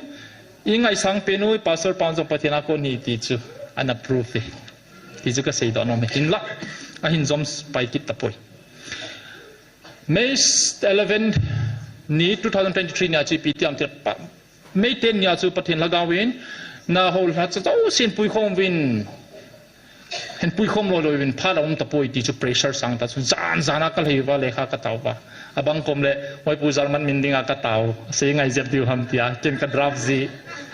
amala ga al thei le soi jong ka ngao zan pung ge pung ko lang san hung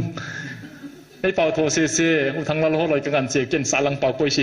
zana pung ke pung ko pung som ta na chu ka gal heya ai nin wa ka pe pathin vin na tai hung vin ka pe le chu jing ka May 11 ya ka chiai le lam hol ha cha sen meeting ane uve Churchampur Christian Goodwill Council hon cha chu executive secretaries zo se zaw he atiu ba sinot mona ho au me chiwa ga chi le chun mazo ko se na mu pidi atiu ke ka ti za ka ki cha ka chingam talo jingka chu lekha ka hop zo ai pung som le ni ve lain ka lun ya pathen na chi le da phut jing ta chu cha chu kisila ka tin zo lo ta chu pressure sangwal ki chu chilaya thu ponum de za ka hong go cho chilang zo chu ka chingam talo dai ga ka mo chi je ka chia hi le phan ka thu ma hi le I pi ti do som le nga sung ka se pathin ei vil ta ve hi ti khati na pathina ko na hi ti ken man ka gelin ka he in ka mu chen in la adi lo nang hon ni hong bet pi win nang ho hong khom ding in te me tu ni ma jong hang ho la cho na hin ko ve hong win ka ti cha ai pur ren khong khoma hem khoma ngom pasaron khozongom chupating le rosin fimate alen se isia pazong na abona so ke ka sei 15 minutes ka sei voice record jong kala camera video ram ko ina lai se chu pu mangsin khub jongom ja chu tai ngadu alu su okay hinai ka ki pa se jo ke thanom che ka sei nang o chiwana ki khop phom wa na hi ti wang wa howin zo se phaya ki chai gamta pathin kon hoi za lo wa hi le chilai ho jong se su ding na lai ding ana gel thina lai am ti je an challenge ka bom so hong po vin pathin na ko ve ka ti hong malala a chom be khadina hong do ki din chu ka sei mun tan koi ma dem dinga ka sei hi lo he na Hichina chuka senom chupiam tile zan hi thamasa chun Reverend Rose Infimate RPC Executive Secretary pa program para kisuto honin kumhi za chi nunga chu hichika ka selam non ki hai milgota aning langa i zui pein doctor mei som khatnia ka meeting wa na hong thu nong se ya chu pathin na hin sol hi che che ra ka he adi so ti chu kha khat thu bo hin lai chu ken ka hai ta chu Rose Infimate lagaw mi ta hin na kalung gela chu alei piwa nang lo ham tia kalung thima ka sei nang sa ai wanga ma din muna ka koya hile nang ho pau tho KCL phone KCL ho zo sen nang ho chilang ho ke hong ding atinu he ati di kalung thima dong lenga sei di cho nang ho pau ang ki ponga nang ho pau pastor hon pathina ko nei ti lo le ti ke kong dia mati di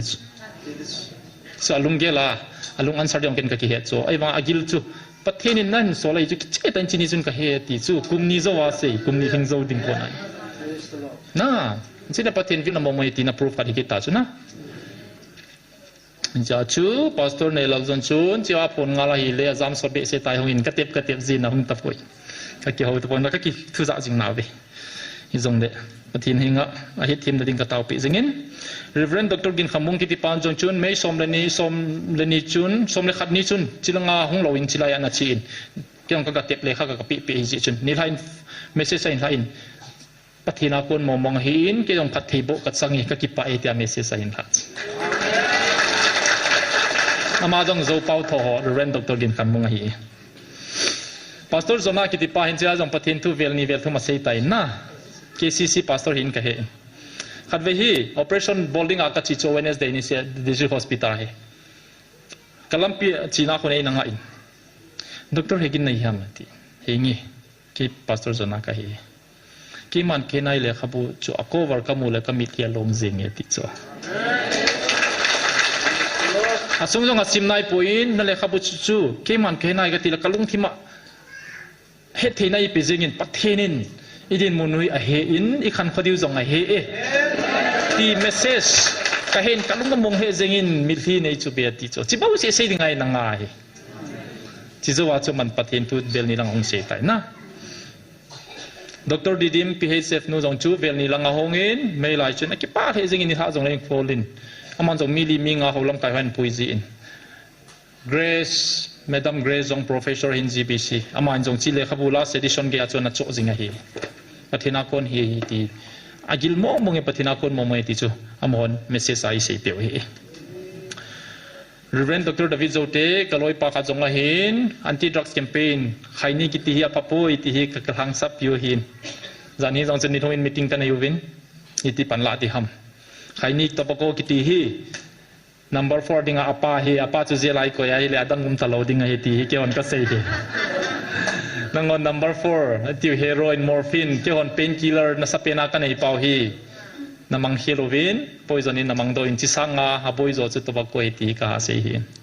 ni chi chu man jong campaign na jong ei zui jingin ka bol khom khom win a ho bunga jong a ho bung mino chu seidang katin khaini moma papu ya agi a hi le an det nom ta povin ayeng bol polovin ki khel na mom lo padin a ho bunga kon chun anga do in ho bung dang kada ho min tun lung hai selin pathen na tongi khaini mom a hi ya papu iti seizia Pastor ขัดจงจูกีน่าจังเทนอะไร society เอาไปมีปีเตจงอาหิมองโลบานจีฮีเท่าเดียวฮีอาหิช่วยฮีเตียก็เสียกันตัวนี้คนใครนี่ป่วยจนฮีพับป่วยใครนี่ฮีมองดาเลวเห็นใครนี่นิโคตินคู่ถ้าเกากิโลเซตันถ้าเกาฮีฮิจิคุณคำเทโจเสียเต็มนมน่ะลุงทิมอิลโฮบูเซนซิไตซับโบเลยจูใครนี่มองโลขวัดชุนทิลดังเต็มนมโลฮิจูคำเทกิติโปโปฮีใครนี่นั่นมองพาเตียงเลยนิโคตินคุณนั่นลุงที่มาลุงเกลกิดังคาราหินเนียนัทิสนาเบดินนั่นหัวจิชุนดังเต็มเบนมนั่นเปจิวัชูขังดงโฮทิลเฮดเบนมโฮลิงอาชูอาบันเต็มจู WY หงโตเปียบราวน์ชูการ์ที่จะจูจาลจีฮิตาโบเบตัวหับตาสุงมาจงชุนเฮียวนิดัลบงมาสังกัด operation ชูกเซตัยตัวหับตาโมมาชุนนี่กิจมาฮีนิดัลบงกอลหังภาษานี่หงไงจานยาขัดไปนี่มาสักขัดน่าอาโดนาสุสมตัมรุดเบสดีฮิจาชูริฮะวาโคนาหินปุยหินเชติมคิมกเซนไอนัวปาเตโอเกนเทนักเฮน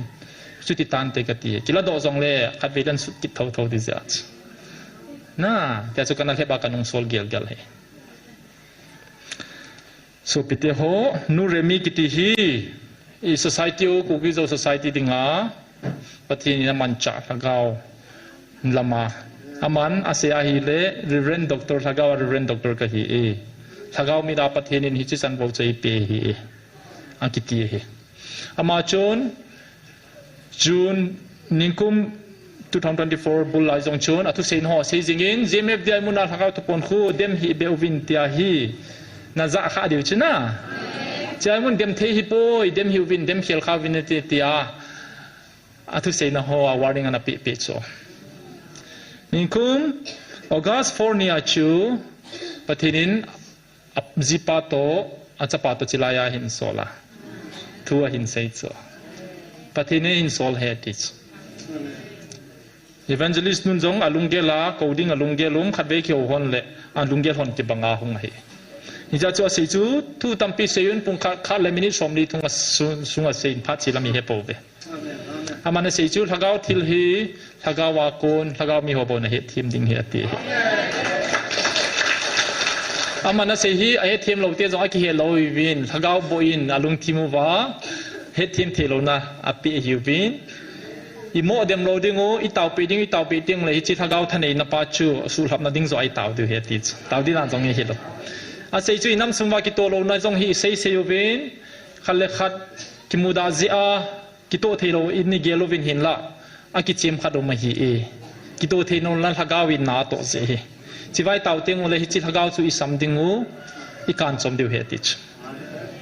จิจูPeter Wagner kiti pan lekha chu na chu ipi sudam tia hele chichu strategic level welfare prayer ati chu amon taw phadun le oi pin jong seizin sadhu khato train na to khoma hile sadhu ko ma pathian thu sei masanga chu jesu mina lagaw gilo pa chu ka kan chom masajeti jesu mina lagaw gilo chipa mina tum pa hi jesu minin na tong thelo inum hena tia pathian thu asail ji phale ang inangai nom ve ti chu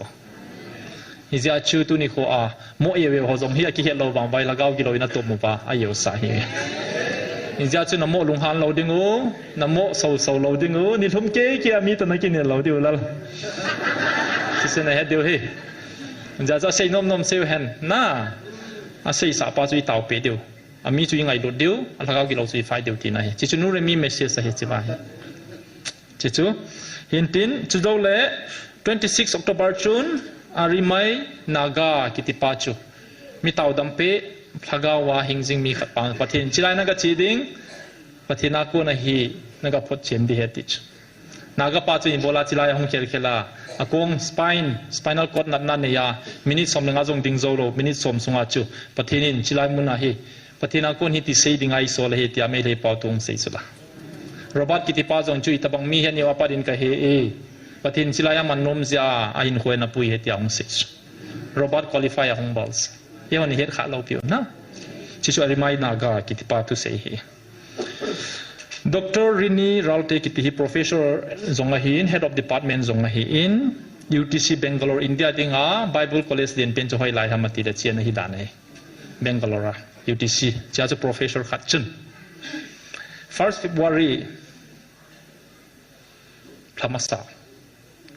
Takat sibe ni chun message sa hin todin Dr. Hegin na hi ham anti English pawin ke hichi ka hi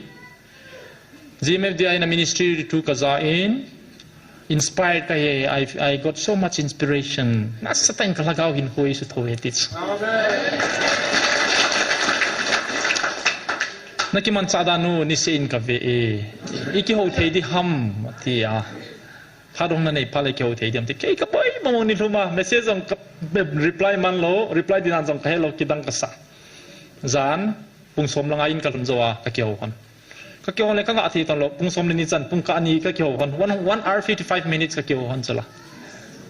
to to sim ka sei zo se ong sei thei zo se ka sei amazing praise the Lord teasing akidang e ti chula tu za zo se di amana sei chu nilibo hinalaye I heard about this only 4 days ago atich but it's still better late than never kaza lo be sanga vai ge jong leng kaza chu kwang pa ka ki sai ti so ale ka sein ko chilai ho bung hon na sa tai nei demo ven hiti ti no men hi jong le asu tang zo po ve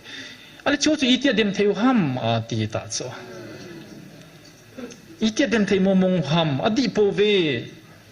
ati chu amazong he February thaki chai chu hong go he in jinna di chom choma nei in ka hong ding a hi hapta khat be ka hong kholai len di he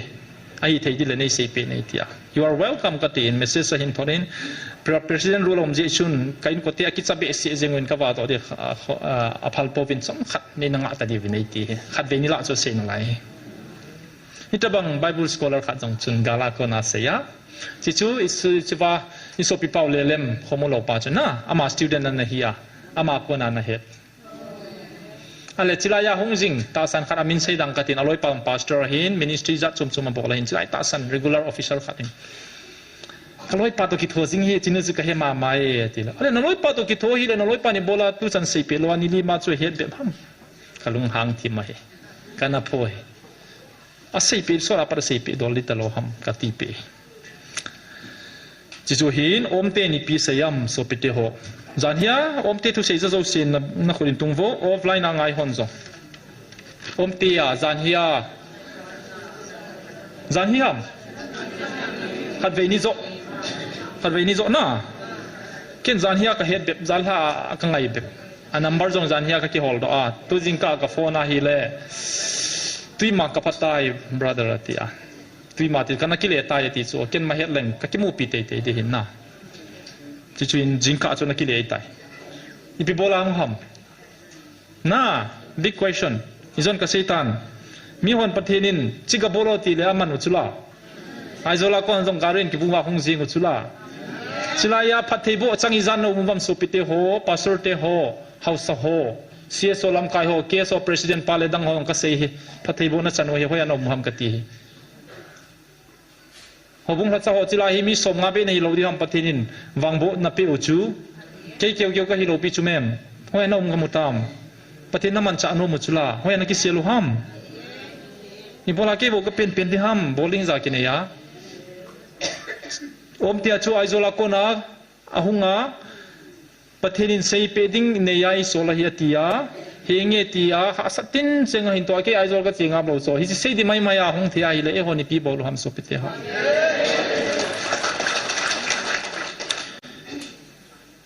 pathen ho hit kiti hiti ding hi bo be pathen ho za diu sei na ti chu ki che ta sei ding bol diu hi so pathen hing ho hi chu me milim ho hi lo piu ba ibola bible no ham ga ti chu bible ho e hon pathin ho lo pi wa bible ho hila yung san chan hoi betang o bal bible pau thelo ja chu mun khara sei to mun khara che hi za chu me chu mem ja chu doctrine za di pen do sau hila pathin hing chu ho ta leo hen a sei ki bang di chu la mun tina namlam kai ho jong ko twin chilanga bolvin ke je chila ai telen thil chom chom bol ti jing ke u coordination thelo pi ham ti la lam kai chu mi hi zeu cho pathin ni lam kai teng ole chilanga hon chu ko na bol hen te coordination di cho isiding at pathin ai ko ba headquarter chilai ding ai ko ba hong tau khom po ven ke man na guide ven ti hi chi chu hol ha so hon pathin hi chi ai sei zo si pathina ko ni proof ita a ai poi ti lai si wa chu ti ma chal deu hom ke se khel bo na gel ding o oi pi se khel na gel ding o evangelist nu pau khel bo na nga ding o hitia chu hin koi man chai ding ham pamai be se lo ham pathin ni sei chila hi zone in zong sei chu zone bung som ni la khat last verse a chu pi sayam pathin jesu christa na thil bol ho zo se chu le khabo ki sunding hi le vano ya le khazo se ket lo de ti chu ani bola chu chi ma zo se na ti theu ham ken ka se hi chi hi if not even 10% of who God is not even 1% of who God is pathin so le da le di het sing lo diu vai noi ka pe ka thu ati hi chu bible zong ati lo pi chu hu hing chan na ding al hing set wanga hi lagaw hu hing chan na dinga ai wanga pathin imazo se describable zo lo hi chikal bala pathin na to thei ma mai ti he lungai hi om tia chum pathino za in 2019 in pathinin galum jong sei tai galum ding hi Burma gal ki pannai lo hi Burma gal ki pannai lo Bangladesh gal ki pannai lo boy nai lo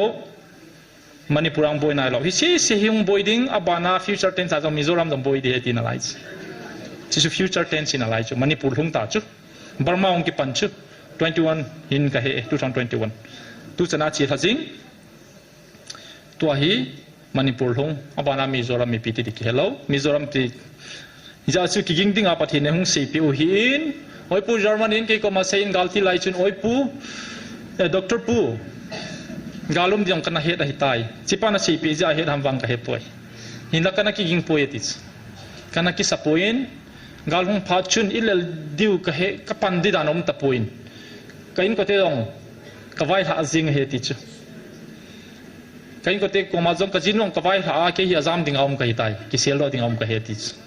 na na ki son pi pau tu sei ka sei he na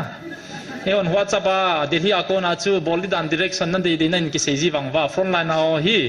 a ki hol lel dan chu ne hello i chu front line hoin patina din pi wa he dan jang on hello pi chu abang le na ga ho po to na te ka we ne siam am ho po to na te ka na e ho dei dan hi chu gal sa ding hu ti di thahat wanga ile muding a hi le LTT thu sim ka sei ta chula prabakaran kitipa veru pilai prabakaran kitipa chen teng zonga nei submarine zonga nei thing noi mi Sri Lanka ga ma 1976 kuma LTT an phu do aji chi pi ham tia hi le e ho ata banga hi sinhales kiti ho hi namlen hiwa tamil kito hi nam nem zep hiwa sinhales so hin achan bodung la piwa asu gen thei jeng we ho din mun hi chu Sri Lanka din mun chu Tamil ho chu ayang bol jing Zafnan Peninsula kitia Sri Lanka chung lang si hu amhon gambe len ta to phau chu chi si hu ami pi ho to ki thova na sata support na you fiction jong nei lo pi chu atila chu Sri Lankan government ahin ka buwa มีปีโฮอามันสังสมาในชุดเสไปท่าจงในเต็งจงน่าบริเตนอินจงสุภาพแคนาดาอินจง supportable สุมาtactical hi le PLO Palestinian Liberation Organization hon supportable kit chi Sri Lankan na dova mi pilham jong atha mi khabe thaw le za sima tha jiu ta chu Sri Lankan mi sin hali so jong athaw government jong kabu a defense minister pa jong kabli u se pai lam khai lin pi jong kabli zo amo chu koi man amat thelo amat konu le ahan sandan da na chu siana kitia a sangkolwa ki pova min amat masangwa thi masangwa khu chi khu poison ane wa thi ji taus koi ma hing hoi thu ki se chu lik thelo hi san ge mi pi athu zo zo lam khai hi chu na ama chi pi tiam Rajiv Gandhi jong ana thau chula Rajiv Gandhi tha jong cho ma se pai hoi kit so hi ta benga hathi no in pa jon chu a government hong pam ta ta internet zo share hin benuwa pun pi an bulu pha do wa chu chai chai na chu 2007 na chu a hing se se abona kap sai wa ma jong abangkar muna achal pang mi thana kap thizeng he government in subeta nge ti le zo le lom ji lots e honi de chu ti banga hat dingal hu sa ding pu pia jong chi wam ta loading frontline a chi jing ding pistol khara ke po ding bunker to bunker a chi ji ding ka til khau ding a khau jang le cha cho pe diu come on abangkom le pu pia si Moses manai manjiu abangkom le Joshua manai manjiu ti si pu pa hi achung thui sei chi jingu pu pia si do a hi la pathin lo pai dangum poeti amana ki het na ai wanga ita chu ai hon thaguma bowling mo no mi sei I bowling ti gam diu cho pathin het ja chu pathinin imazo se sign jong pe tau chula a kho jong le gel pia mana a kho jong le hui pia mana tui pia mana ka bol phe ti ta chula van lama jong ka umpinaw ve sana het theina tampi ka vet sau ve ti chula galti la ya chu e holang se me bol ki khen chula na galmi te to chi chu ki mu mo sau ham me theila khu konung karak la jong thing lui ta ta jong ki thu jinga ke ni ki so jeng khula lampilaya ke pathian chen na heti wa su kha ngam lo ho jong kangla jong thing lui ke jeng chula song pi jong bisnupur la jong a song ki cha jong po ke jeng chula a thai ta chen ho zo si ho su ke ta chula a pathian ho chiwa mat ke hi lowa dang jong tham na palen line a jong front line a jong zan khat jong light wa van tham zola na chilaya wa ta ki bang chet ken wang Michael van til he ka ti he video so ta pung thuma ko na chi chu more langa khu leng phei jong chu hoi langi ge sa ham wa mai ti ham koi mani kholo pi chula na November 19 na airport am jong Michael van til awa tu ni chan ge ya Indian scientist oni pi he nai lo chula na nikum July 17 nia chu ken operation ka bol ni thuma in kalhuna hi khojing ta WhatsApp status ka vele van a hi kidang ta nei bol phadangam khalo lam ka chunga va line chat na 7 colors tabang kaun he dowam amu mui na khun tung taw lam ka chung la a hi na thum lama khu nei bol kidang ta cho namu chuna June 18 ya ken status aka koya pakai ka ki pa uve ka ti le MCS pathen gut ta khadin ni ma zo se san zo se pathen ton na ling jing kein ai ti zo a hi unless proven otherwise a hi poi ti approve am loi la pathen bol he ka ti chu pathen na to di hon hi ti ham hi lo di ham ti a gel jing din na credit pe ding a hi poi ti proof am loi la hi jing he chini phap zo 26 July chun pathen laga vil naw ngin kaum naw ve sanain van lama jong melchi na ka vet sau ve ti chula November 19 na airport a lai dum jong chu wa jong chu made on UFO tia electric current in my hands satya me thei pan chu ki chalo lo lai ham kada sei vet wa inui sa do chula na chinia chu me thei te ki cha dan chu tot na hello hi chu mem chilai am so se chu kan chi purlanga zamang ga moi chu airport area me thei tong ho ki thok ga moi chu ku ki te drone bom hung chu de tia ki them na ai wanga November 21 nia pathin lagaw ina in sola Michael van til ka musa he ti so so pite ho izat sai ni poi mo ham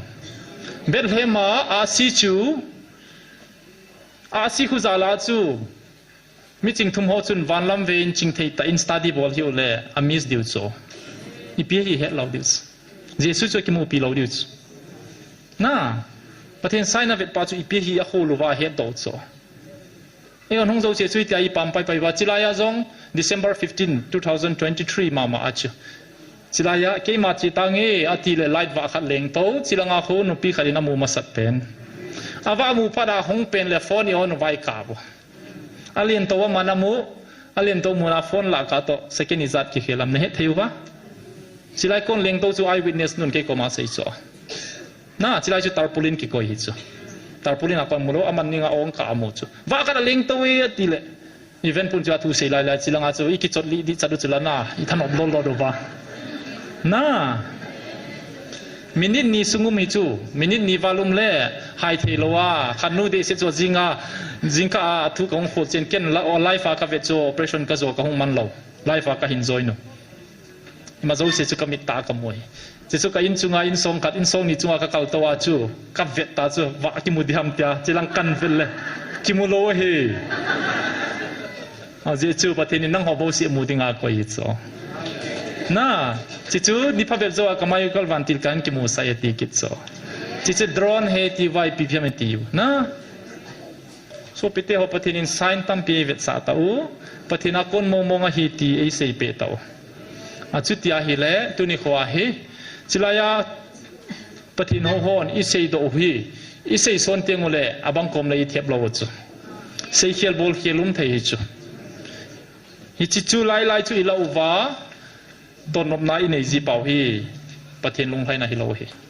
I chin ding a chu pathen in le khabu poi mo e tia che sut sa cho na ja chu hepun a sei chu ipi ham gala ki chai tai ati chu a sei hil hi chu a sei nom kha dong ma he amo sei lo he agin cha tu sei lo e manglam pau jong hi lo he ja chu so pite ho chiwa ko na cross check ki bola ipi hi chu ka hin sei ding he Hita hito nom nai la uwa pathenin nei ta sanovin kisim phau ven nagamu su thing ta ven ati hi ipampa yuwa hi le I mai solo diu hi inja hi pathen lagawin hi tia sei hi chu nang ho chunga gal ka zo pe tan ke man ka kitep na bangin na chunga wa gal ka zo pe tan nagal mi te thal nei lo bangin azam se ka zam se satan tunin nagal mi te ko nin ke man kan hoi do tau pe tuni khwa hi gal mi te hui e hoi te ka hung ta lo hi chu na chu ki ting le to nagal mi te hoyaum hi taw vem nagal mi te hoyaum hi taw vem ke man ka ti zingi nagal mi te hoyaum hi tam hingjing ha chung nung pathenin adei ren anam mi te chunga gal do dinga ki salel ho chung ho chu achung wa pathenin na to dinga hi ti nang hon jong na he thei taw ve tun hi chenam mi te bo na chung wa ki cha na nei a hi povin wa noya nang hon na mi te a he phazo sen ki cha nan dim ding a hi bo ve future tense a he so pite ho nam a ji chu hi chele se da nam dang te chunga he so na le man tha na ka so sa jin hin la ka ngai du ka nam de len ka cha te nang ho in wang ko za nan nei lo taw ve I chon che naw hi su gen theya dal ha apam fighting Sodom and Gomorrah ki bol tabang Los Angeles a meikong inaka awama la dingum talo banga chanbo sang ding te hiu chu imit mo danu le I kho danu hi min mi phatia he lo piu chu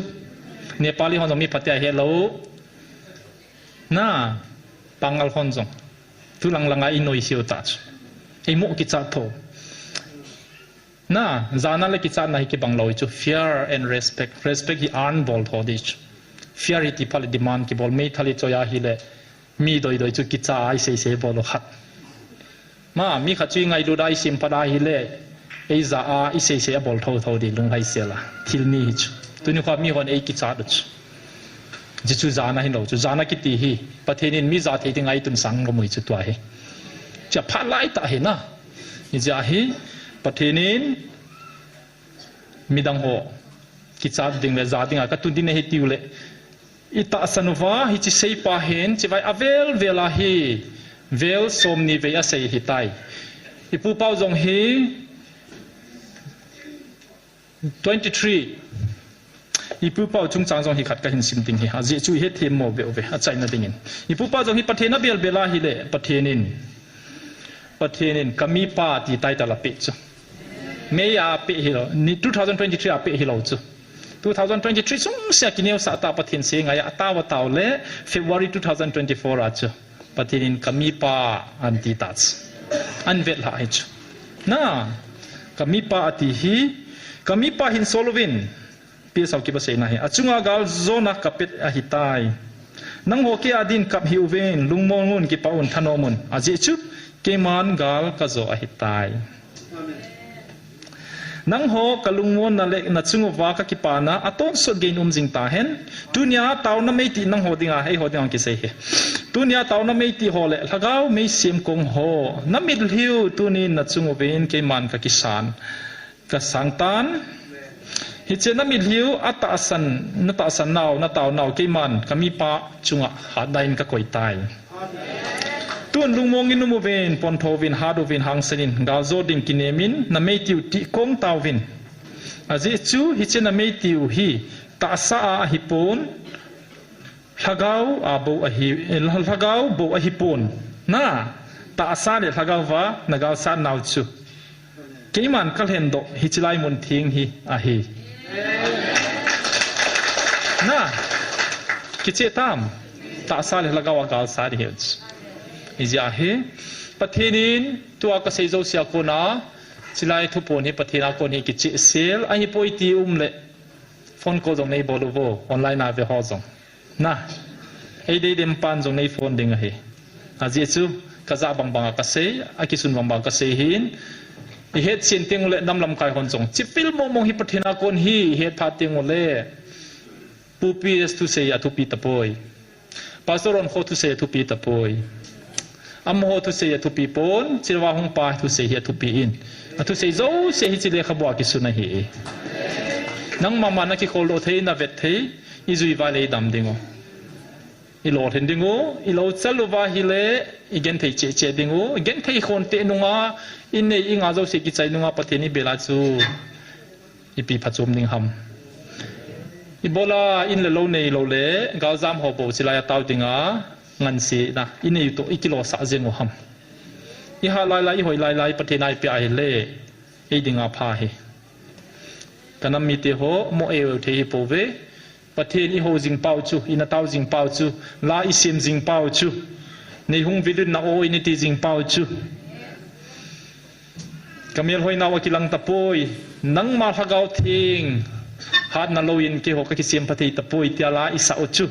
answer ki bola chilai munai hong bila hitai la sim na saho hong masawin hi chila sim na sahon na taw naw chi wa ki sang hitai ken ti hon zong ko brumola na taw taw chu ke adinga ki ta ta na taw na ho ana taw ho zia chilai munai hi ka hong hi atie he chilang lang ho ka taw ding hi tapoi chiwa hong win hong taw win zani jong chun na doctor pawin na nam divin taw ta hi win ati hi lo ham ebola na taw na lai ham ati so chỉ trong cái xe hi lâu chú bắt hiện xe chú cái man cái này là nằm khăn có dingo na hôm qua cái biểu he bắt hiện con mò mò hi tiêu va hi le ipia xe nông ham chú i khô lungai hi chú masa chú hồ bung hồ thắt sa hồ chỉ cần sim chai le cái chai đi tai chỉ cái xe lâu le cái thu xe complete lâu dinga hin nang ai chimu tam khát về gà dingu te last cái sim thole chai đi ti gà ki ziu vô khát dang kong la man lâu mai thei tai ya ji chú pathen pha sa jong le khol jong ka jin do mai thei hi khol jin khalo ka hi ke kumni sung hi bara di ka nei lo hi tu chung be le helicopter khat ve kileng hen ka tia hi le ki chang zo lo mai thei hi din pumin hin siming ka te pathen hagaw hi ta san he chen so ke ta chuna ki che de se chuna hi chi pathen chun se nei chu homo ge pyo cho pathenin anam mi te dia akida athil thum aphon no me 10 May 2023 ni a sei tai hola cha hon ami pi mang tha ho avetu blova ama ho kinop sa na le hausa na dinga ama ho ding bep a hola thacha sumne pai avetuwa na to na pathenu win akida ta khana hi number 1 hi number 2 na chu nanam mi pi te chu anam mi ten zong ho hla cha ho anga kamun thinga athil thinglo bol ho sumle pai thinglo ho ahung to wa athil to ho zo si a chu pathianin phathe ei bo a he atiu wa kamun thing zo se ki da ka sa ho zo se chun asubo gam taw ve nang leke ase na he nam mi pi te chong khatna chu ho hla chaw a phoin ani na chu athinglo he na sa sai tu pau ya de lo he hi che thil thinglo ho chu kamun thinga a hin choi teng le keiman ama ho phathe bo lovin nang ho chunga phathe ding ho chu nagal mi te chung zo a chu ji to bo ve hi che thil bol ki da ta kamun thing na su bo ho chu ani na nam mi pi te athil bol ka ki da ani na he athup na chu pi ham ho hla cha ho abung bunga ki khenova am ho keima pathin khat bo si ka hi ti gel do talovin ama hon kana to u khat pa chu ama ho mun bo uwa hi che pathin lo pina ki phong ding adei uvin hi che chu pathin khat bo a hi banga ama ho jong ki pum khat na to ding pa chu a hai mil taw ve chi je chun na ho bung ki khen na umzi a nanam mi piten keima na to namun ho zo se hoi lai mun ka to hi zong le keima khat ka hin hoi lai mun ka to zo se chu ke dingin khat a ka to a hi bo ve ke dingin akibang a hi bo ve keima khat ka hin ka ho na ho pau khat ka hi na ho pau khat ka hi nang ho bung bung a chom choma na ki khenuvin keima khat ka hi banga nang ho zong khara ho bung khat a na na no to dingo hi che chu na pathinu lunglam a hi. Now, February 21, the 21 February June, pateni ni pi sayam, nagam sungu su ting tawin lete sa humagay piu hena. Ating lo itu aday tapoy May tarik som 2023 niya asay chu. Avelahin say kiday tay. Chilahi lagaw gilaho asay sahi. Na patino na isay sahi tich na. Tuahi aman. Akam sing ta order repiu ta chu. Nagamu su tenguvin. Lagawin ka op thi poy. Kalagaw tingin ka op nomin patay ka bo no mo na hitaw ve. Su ting lo lovin each an order. English power imperative sentence. Order repiu itay. Atin isu ting dingo su ting le patay bo di patini nawang ato no may tay so pitiw. Khat fe su tingutin. Ki surrender mo mangutin na bol hon jong tuni koin. Nam ngay dunale na tuna chaw ngay lunain kumpat kumni an changpa me bo sin ane diu jong le neta diu vin. Aji chu igamu hi zan hia omte na se ya chu pi sayam tia hi le nagamu hi lei thau tam pi omin chi chu central government in avet le la chi chu la anom he hoya ki za ham ka he lo sula chai muna lagaw gilowin me juna se sai sangen chu o central government in gam thau na nei pau avelelin chilaya na gam vai popawi de tol pain na gamu avelele ken ka ho Hinduism hi vanoi pum India pum pia ke bo se e ho diu ka de hetits sivai na sage purpose chom che ne yu ki tho uba chi zo si na pathen na phalpoi na pathen lo pi hen amen chi chu he message so pite ho om ten jong zan ng se ye ya ho sa diu he gen thei pa diu ti chom khat a phalamin imit mo je vai gen thei he tu nia hi I lo chal vai gen thei so re hu be Nam lampai ho lamkai cs lamkai student lamkai oi pu pauza khu oi pu heng zang na bonun chi jong siwin Dr. Selen tok so na sei zo se jong ka he so ke na performance zo se jong ka he tok so ai din wa ki khel na di ma cham lo he I se khel cha cha bo ing hol lu he bo he is achu pathenin o iza teng le tu ni hi bol diu thil dangum ta poi chigal hi e ho gala hi poi Exodus ahu ipi sayam Exodus ahu bung li chang bung sagi changa na ho pathenin Egypt mite pathena hi a het sai gen theina so sa je chun tuni khoin igap miten pathenin eidin piu a hetaw ve thilni a bol chu Exodus ahi gen theina natin chenga so sa chu pathin de len te he Patinom piweti het sau. Tuni kha Robin mangangin jong sei alai mai bi mai ba hon jong ku ki te hi patinom piwe het sau su. Chu local la he. State a naga hon jong het tau. E wanga vanoi ne het diwali chu. Exodus bung ko chang som le thum na chu vanoi in ke to bang pathin ดังองปุยตีเห็นนะเดียวว่านักำไฟปเป่าก็เห็นทำดีเหตุที่ตัดฟาเราอาจจะปฏิเสธท่าสาวจิโกนาเสียทิวสุฮีสุพิเตโฮตุนิขวาอีบอลดิวชูจิไลอีตาวคมดิงูปฏินิเบลดิงูลุงขัดตาโฮลัมไพโฮจง Central Government ก็ไม่เสียดิงูชูกับปฏินปาวิน Separate Administration ไม่เคยเขาตัวเจงคมดิงดีตะปูเวในปีดอกบาลอยเลยนั่งจนนักเก็นเทดีที่งามุงไอไตเจ้าหน้าที่ก็มาคิดพินดิงกันอีโปเวปฏินกันอยู่เวหาจุนงปฏินิจะใครบอลเทนับปฏินสนุจงอาการชมาเจ้าเก่งน้อยก็ยังหิตายเจ้าหน้าที่ก็มาคิดพินดิงกันอีตะปูเวกับปฏินไว้เขียนไว้หิตานนับบอลดิวกิเฮดูวินในสุกันเทยตาวินนับวังเสียดิวเฮนับปฏิวที่ดีเฮสโตรกานาที่ดีนังจงนาทีโน้มโลเล่จินำฮีซาบอลินนั่งกับยิงโปเวกับปฏิโนนัยทำดิวเฮกับปฏิมินาหงกับฮิวเว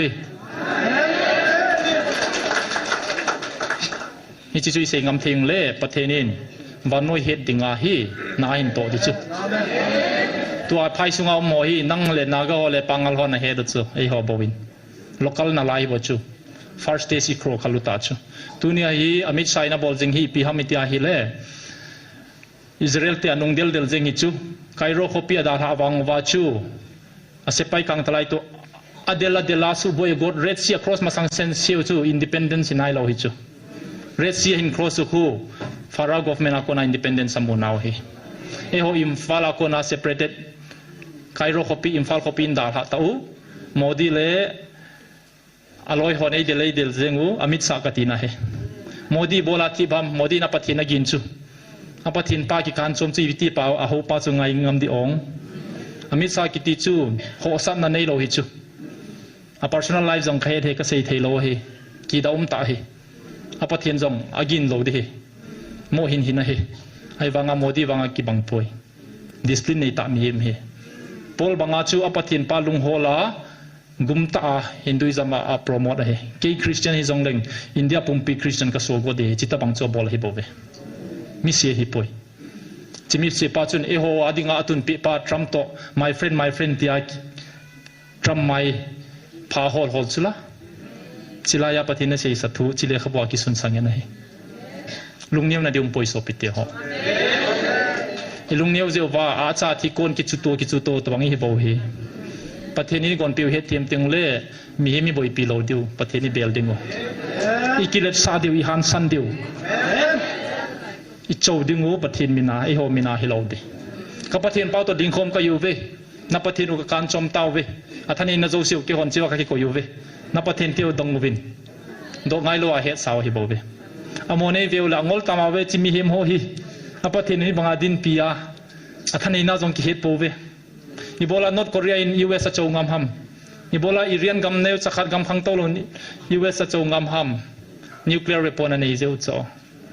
นิวเคลียร์ในปอนชุนการมีที่องที่ดิงเกจองที่ดิงจิจะจะงามเฮโอ้นี่ไม่ในโลไอ้วังอาทุปีเป็นในอยู่จุละฮิจิกิเฮตียงเลยฮิจิมินาจู Central Government นี่โจดิวฮิบจูโซปิเตหอจิฮีอีเฮทีมเตียงเลยสุปิติโฮวานโนยิน